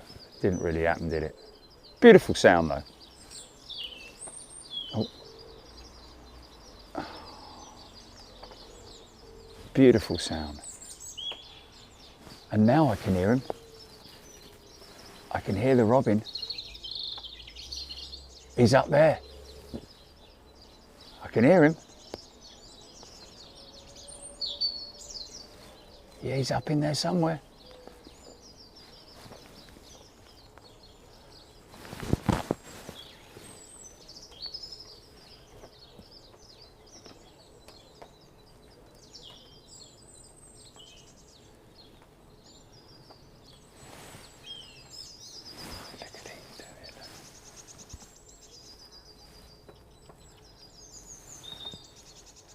Oh, I don't know if you saw it, Julie. It was two.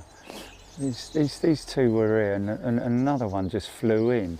Another single dove flew in, and they were all like, no, and he flew off. He was like, oh, I just want some friends, you know. Anyway, whatever. There's definitely a robin up there. I can hear it.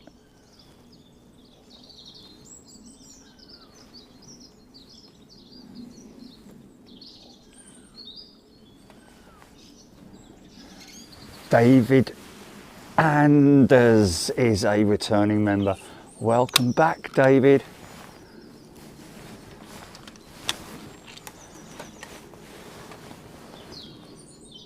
Oh, is that something climbing out? There it is.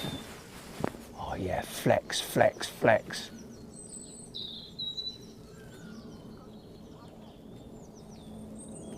Yeah, we've got floof and all, mate. Look at the floof.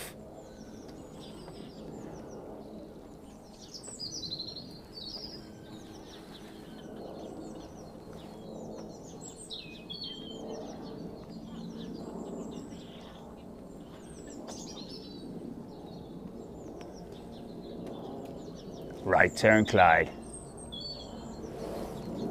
No.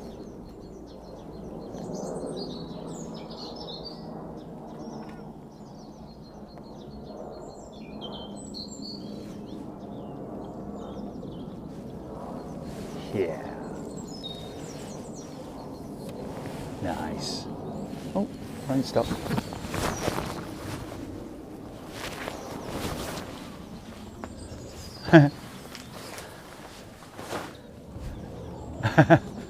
Oh man, I thought it had stopped.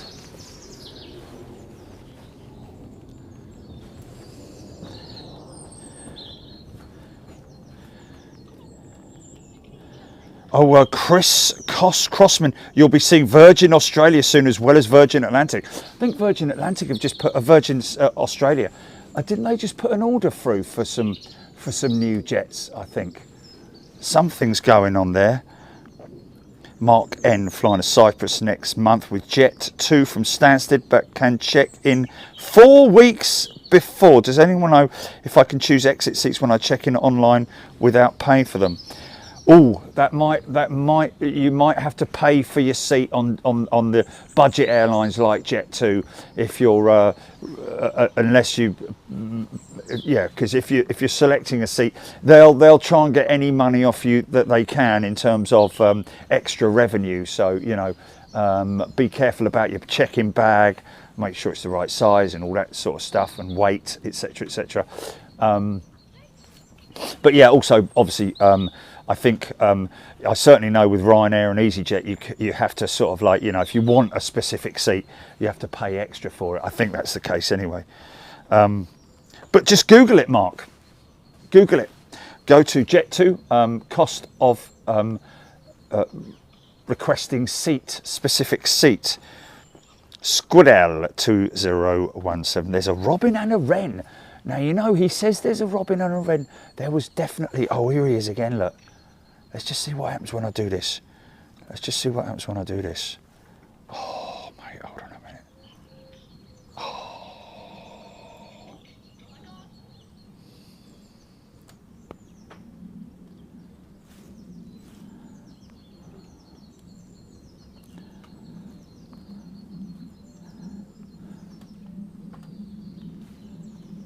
Oh, he's gone.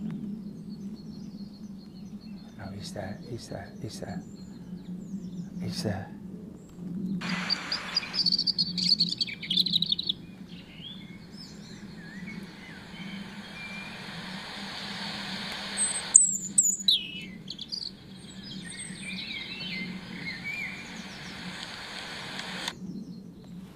Oh.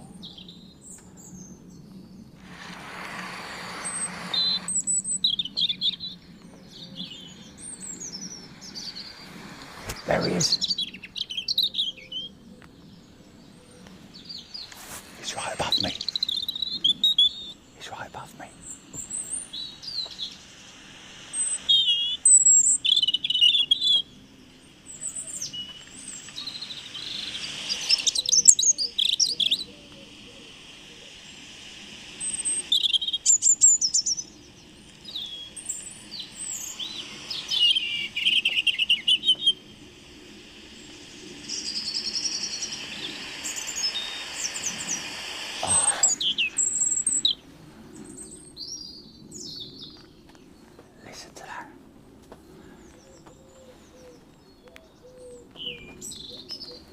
Beautiful bird song, the robin, man.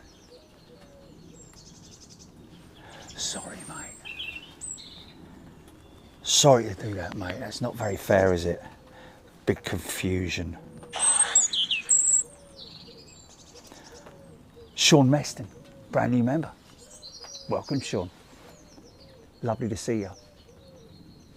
Yeah, sorry about that, Mr. Robin. It's a little bit... He's having a good song, though, isn't he? There's a nest up there. I don't know what nest it is, but anyway, whatever. Fiona C, welcome back. Emily Aviation. He was there. He was literally right over the top of me, and he could have quite easily pooed on my head. George McDowell is a brand new member. Welcome, George. Oh, Snoopy Snoops, have a friendly robin that follows me in the garden. They are they're very sociable, aren't they, robins? And they are very tame, it has to be said, or brave. A lot of them. If you're doing garden out in the garden, they like if you're turning over the earth or the soil, they'll come and grab hold of all the little wormies and stuff like that. 777 Lenny just got his family to subscribe to Sid Squad. There you go. Steve Stibbons, Percy Edwards. I can't remember that. Closest I'll get to that is old. Yeah, I seem to remember that. But Mikey Van der Aren.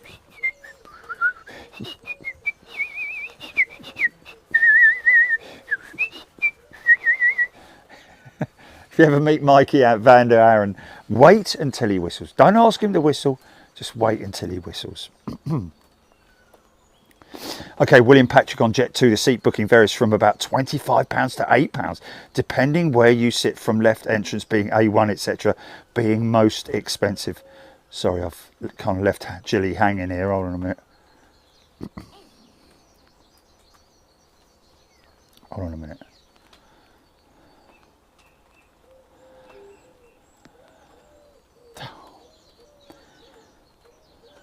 Why doesn't it automatically connect? Oh look, I've got two pairs of doves. And a partridge. There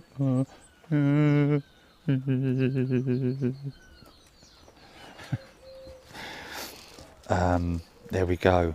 So, hold on, what have we got here? So there we go. Whoever it was just now asking about Jet 2, it will cost you between £8 and £25. Depends on the length of the flight, but you just weigh it up. For me, £25 extra to be able to choose your seat. I don't think that's such a bad thing, is it?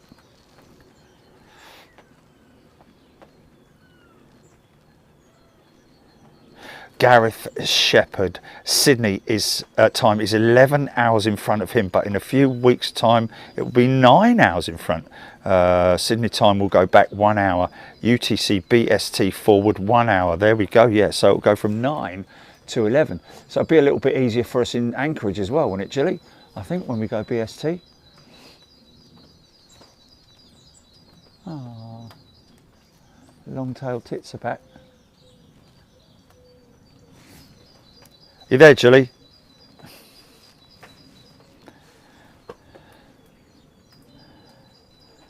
There we go. Will there be any YouTube shorts pre-boarding? Nick Woodward saying. Well, Nick, we are planning to do some filming, but we'll just have to see whether we put it together as an edit once we've got there, or whether we do it as you know, a bit by bit, a piece by piece upload. I think yeah, we've got Wi-Fi up there, but yeah, but it is the sort of thing that you want to sort of like get ready on the timeline, Jilly, and then do the last little bit when we get to Sydney, you know, as we're walking out the airport, and then put the whole thing together as. Yes, we will put up updates as well, folks, in the cruise as well when we're on our way. Stuart Ross has gifted 5 memberships. Thanks, Stuart. Thank you to everybody who's gifted memberships today.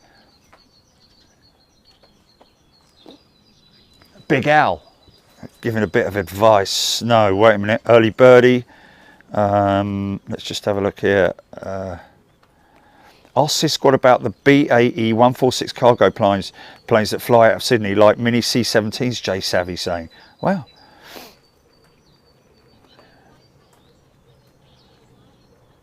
Okay, Big Al, one bit of advice I have for you. For when you get here, buy a Cobra hat, as it's the hat all Aussie use in the outback. You'll need one to shade you from the sun, plus a great memento. I've got me big hat, haven't I? Do you know, Big Al has just reminded me, Jilly, of the of what I was going to do, and that was hunt down the big hat.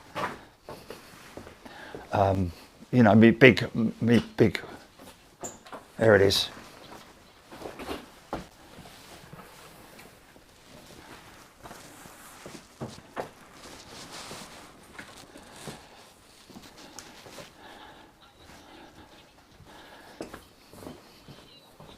Yeah, it's the biggest, it's the longest range show we've done so far. This is me silly hat, folks. Might look silly, but tell you, it is a godsend when you have something like this in the sun, especially on your back. No, we will have a little look. We'll, yeah, we will. Martin Redden is a brand new member. Welcome, Martin. Darren Nichols, New South Wales, Australia clock change is not the same day as ours, not sure exactly when. All 6 flights to Europe last year. My wife hates flying. William Patrick. Well, it's a difficult one, isn't it? Can you turn, I mean, we have on this channel, we have turned people from having a complete fear of flying, you know, to the point where they're anxious the day before they fly. They're massively anxious on their way to the airport, anxious when they get on board the aircraft, anxious when it's taking off, anxious when it's flying, right the way through to now, excited all the way through. Robin's having another sing-song. Look. What's that, mate?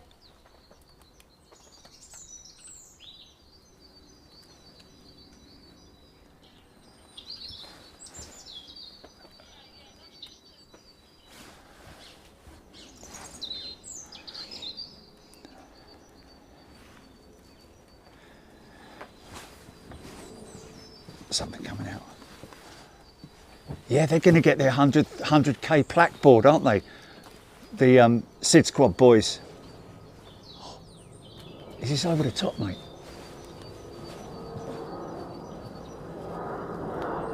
There she is.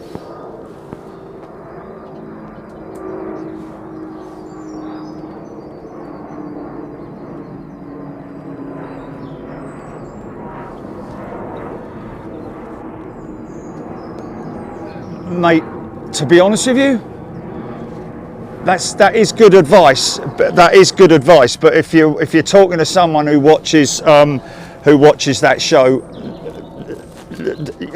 I watch that show all the time. All the time. That nothing to declare.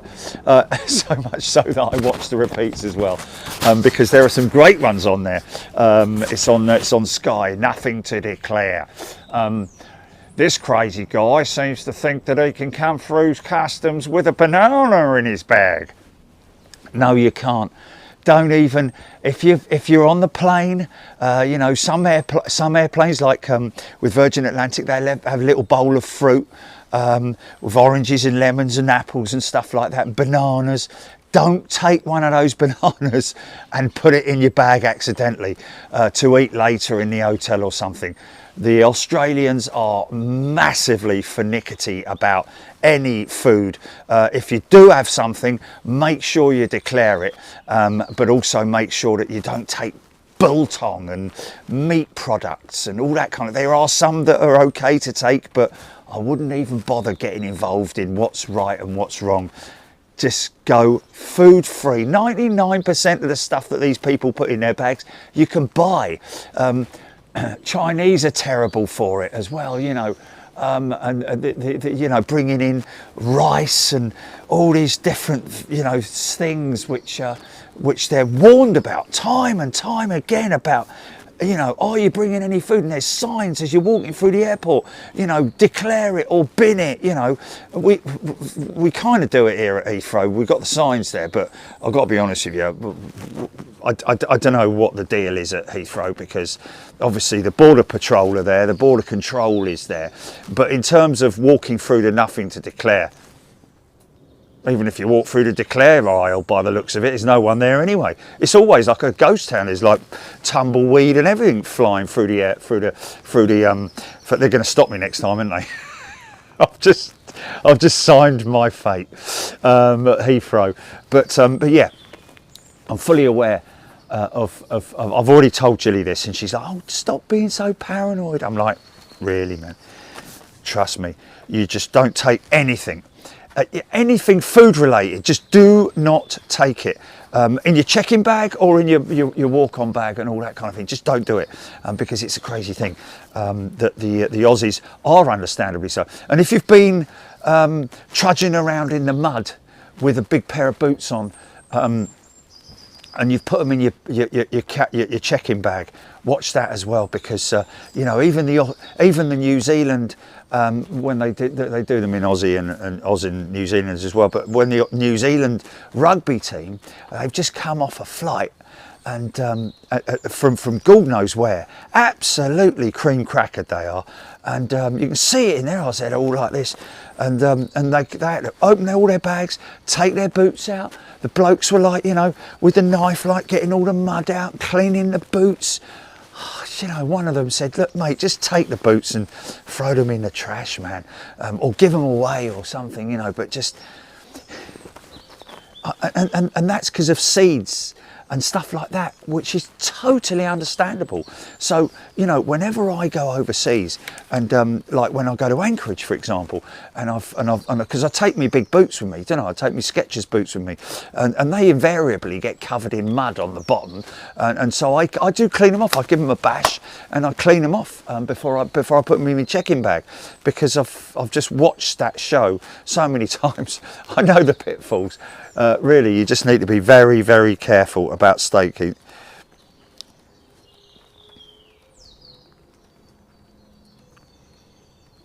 What?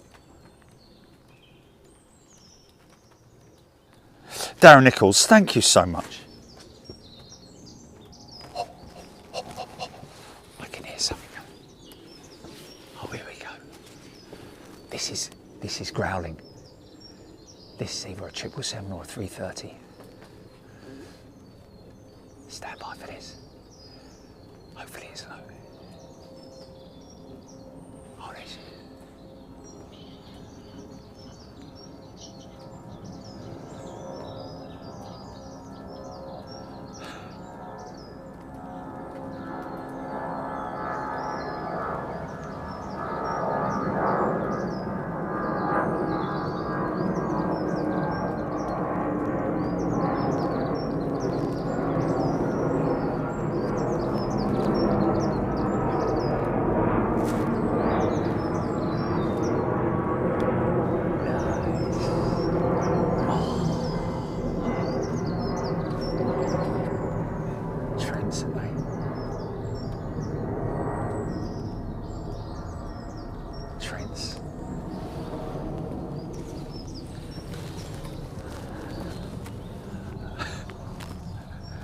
Yeah.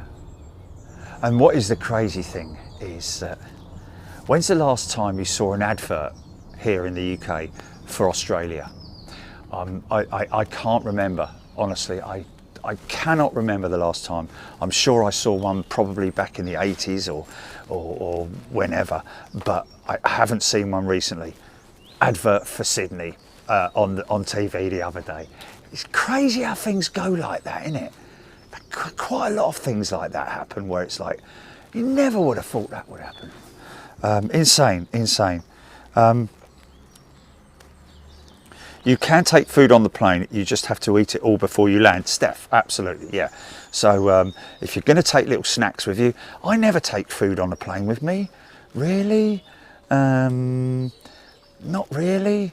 I mean, if I'm going down to Toulouse, I'll take some bars of chocolate and stuff, a few little bars of this, that, and the other in my check-in bag. I'll do that because it's just bars of chocolate and stuff. I don't. But other than that, you know. Meredith Jane in Australia, even between states, fruit and other organic items can't be taken across borders. We take our biosecurity very seriously, and rightly so, Meredith, because even the slightest little beetle can cause devastation. Because you know how, you know, if they mate and they got eggs, you know, like here in the UK, we've got so many. Yeah, you carry it on your shoes. You carry it in your, you know, sometimes in your if you've got a jumper on or something like that, you can quite easily carry. It's tricky, isn't it? It's tricky, but I'd say the Aussies are the most stringent, and the New Zealand are just so stringent and strict with their procedures, and rightly so. I have to be honest with you.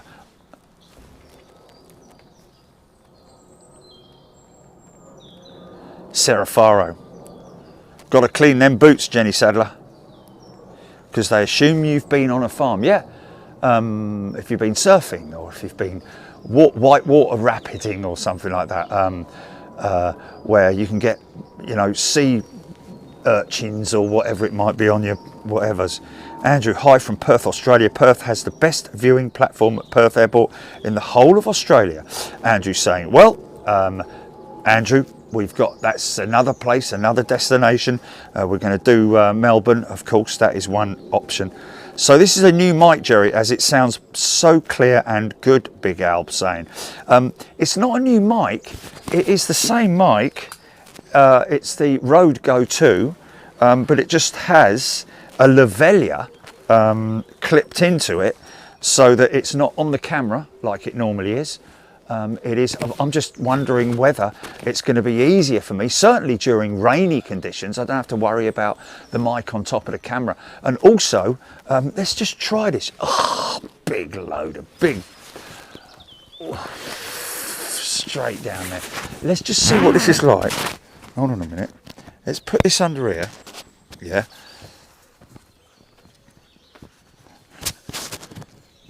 Okay, let's just try this because you might get a bit of a scratch off the jacket. Sound men are always... Right, what does that sound like? Because that's obviously going to be massively beneficial for me when I'm filming in very rainy conditions. As Chris Buchanan Withers has just joined us as a brand new first class member. Chris, a very warm welcome to you, my friend. It's got the key of the door 21, that triple. I need to get my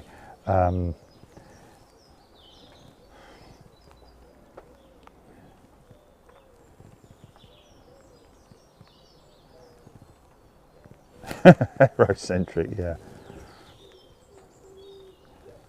Isn't Lavalier a great pole vaulter?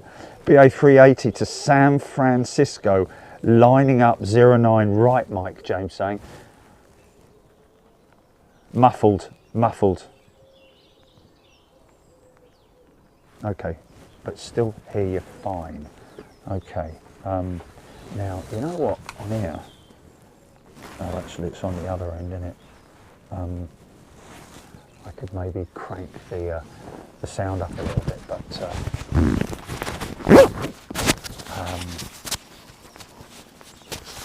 yeah, you've got to be able to hear it. I want you to be able to hear it, folks. So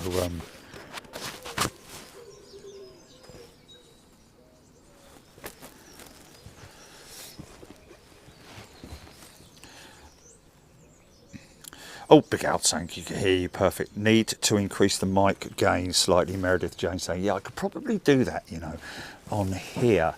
It's quite a good experiment, actually, isn't it? On the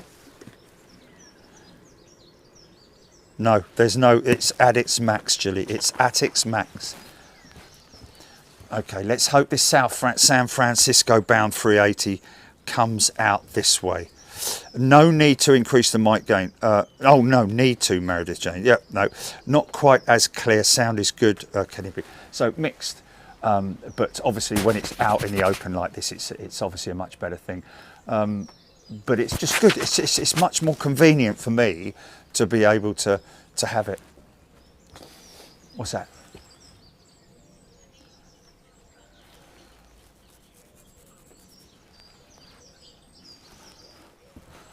Oh, who's that? Who said that? Fast as funk. Okay, here we go. This is what he's saying here. How long's the lead is the question. Is the lead long enough? Yes, it is. Hold on. So we can clip that on under there like that. Runs the cable on.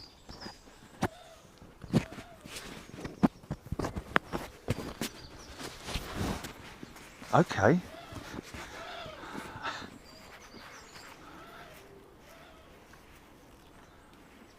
Runs the cable out and down through the back. There you go. How's that? Can you hear me? Mic's clipped there. Can you hear me all right? I can obviously make that a little bit better at a later date, but that's all good, that's all good.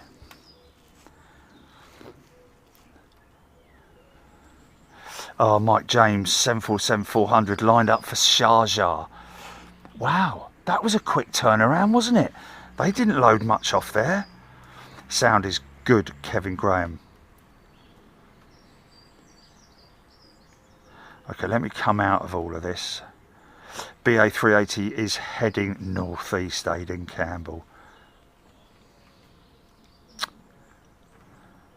Andy P, perfect, perfect, perfect. Everyone's saying perfect, perfect, perfect.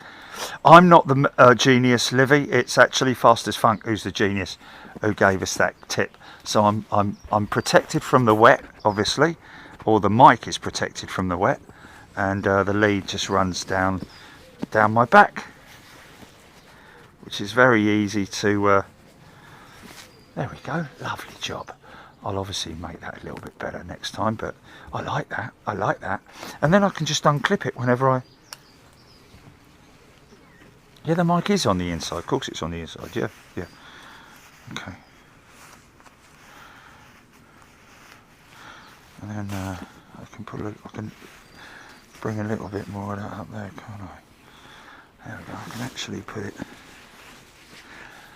there like that, or something like that. I don't know, whatever. Okay. Okay. The sound is great. Scott Thompson. Oh, some rain forecast for Friday in Sydney. All other days looking great. Singapore, cargo 747 over Twickenham. If anyone can see it, Aidan Campbell. No, she's a gone. I tell you what though, there is a kite that I can see. I can see a kite, long range, doing that. And he will probably, or she will probably come over this way, because that's normally what they do. Yeah, it's making its way over here. Jenny Sadler, good sound.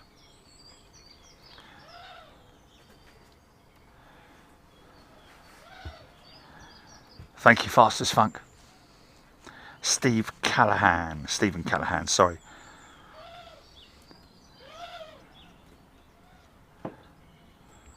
Oh, blimey. Well, I have to be honest with you. Jilly will tell you this, that I'm very, very fussy with a lot of things. And I'm very, very fussy on delivering the right audio and the right video. Both those elements are obviously crucial to what we do. And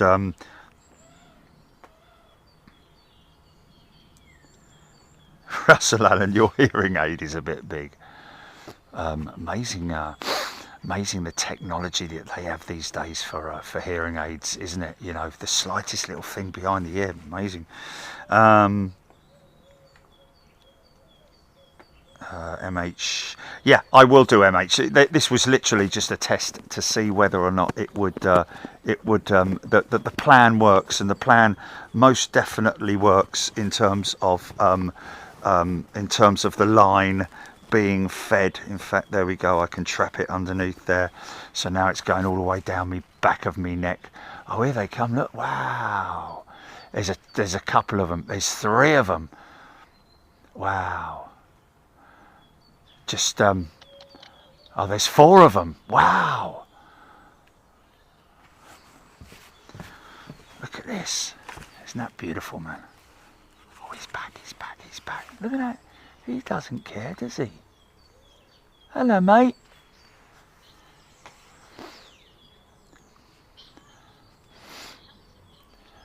Isn't he beautiful? I don't know why I'm whispering, because he was there right. MH, great setup. Jill Blakeney, glad we caught you. Turkish 350 lining up, Raptor X. Yeah, Raptor X, that's going to go straight out, isn't it? Glennie J, Pi floaters are in Adelaide.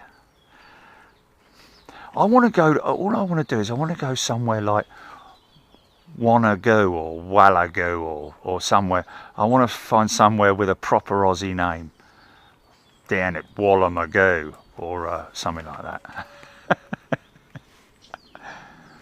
So here they come now, these high-flying kites wait till they're a bit over us. Okay, folks. Well, listen. It's Sunday, isn't it? And it's 11:53. We were going to go through till 12 o'clock, so we've kind of done it. 4 hours, folks, of garden cam. And there was me once again with Jilly this morning. Jilly, I don't know if this is going to work. People ain't going to watch me standing in the garden talking a load of old gibberish. But so far, it's kind of worked. We've had 2,000 plus people watching all for those 4 hours. Squirrel woodpeckers' heads have built-in shock absorbers. They do indeed. Aidan Campbell, Wollongong is near Sydney. Awesome. We have the pilated woodpeckers here, Avro Arrow saying. I thought that was a male. I thought it was a male. I think the female's the one with the red head, isn't it? Or is that the other way? Wollongong Airport, MH. One Arm Bandit. Mundajong. Helen O'Keefe. Won't see the end of the wildlife special. Do you know, I've been out here sometimes and I've just seen all of a sudden something come flying down into the tree when the tree's in full bloom with leaves, so I couldn't see what it caught, but it must have been a kestrel or something like that. Wallop! It came in there, bang, and then just flew out. So it must have some poor unfortunate little sparrow got hit or something, I don't know. Nigel Armstrong, Jerry, will that camera make it, that setup make it difficult to talk off camera during a stream? Yes, obviously it will. If I need to speak with Jilly or something like that, then yes, most definitely. But which just something I can live with. It's a shame that I haven't got a mute button on here, isn't it? And I don't want to really do anything with that. But anyway, whatever. Steph didn't realise Staines was so peaceful. What do you think there was like? Yeah, and it is Sunday morning. Yeah, look at you, little squeeze. Oh, he's gone again, isn't he? Oh my God! Look, the heron. The heron having a go at the. Isn't that fun? Sorry, the seagull seeing off a heron. Because they are quite aggressive, the old herons. I've seen one sort of like when I've been on a golf course, like, you know, being very territorial, the old heron.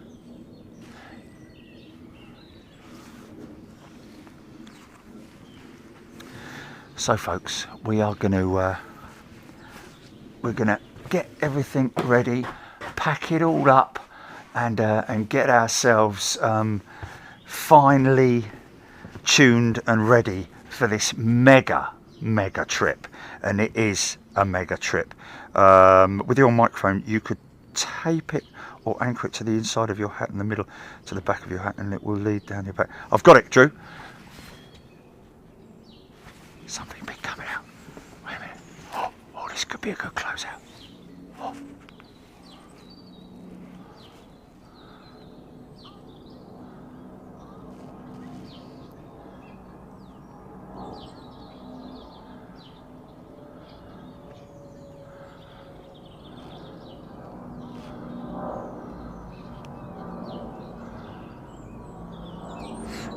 Yeah, it's great on clear days out here, folks. Oh wow, there it is, Jilly. Look at that. Look at that funky shot.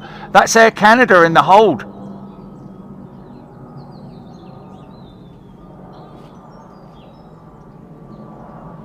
Wow, how about that? How about that, folks? So listen, thanks everybody. It's been a it's actually quite surprising, really, that you folks enjoy this kind of stuff, because obviously it's a completely different remit to what we normally do. All the noise and the engine sounds and all that kind of stuff, which is, you know, let's face it, what we all love. And the action, the airport action. But, you know, it makes a bit of a change. And as the nights get longer, I think what somebody mentioning, I think it was it Avro who said earlier, maybe an opportunity. Because I did say, actually, didn't I, Gilly?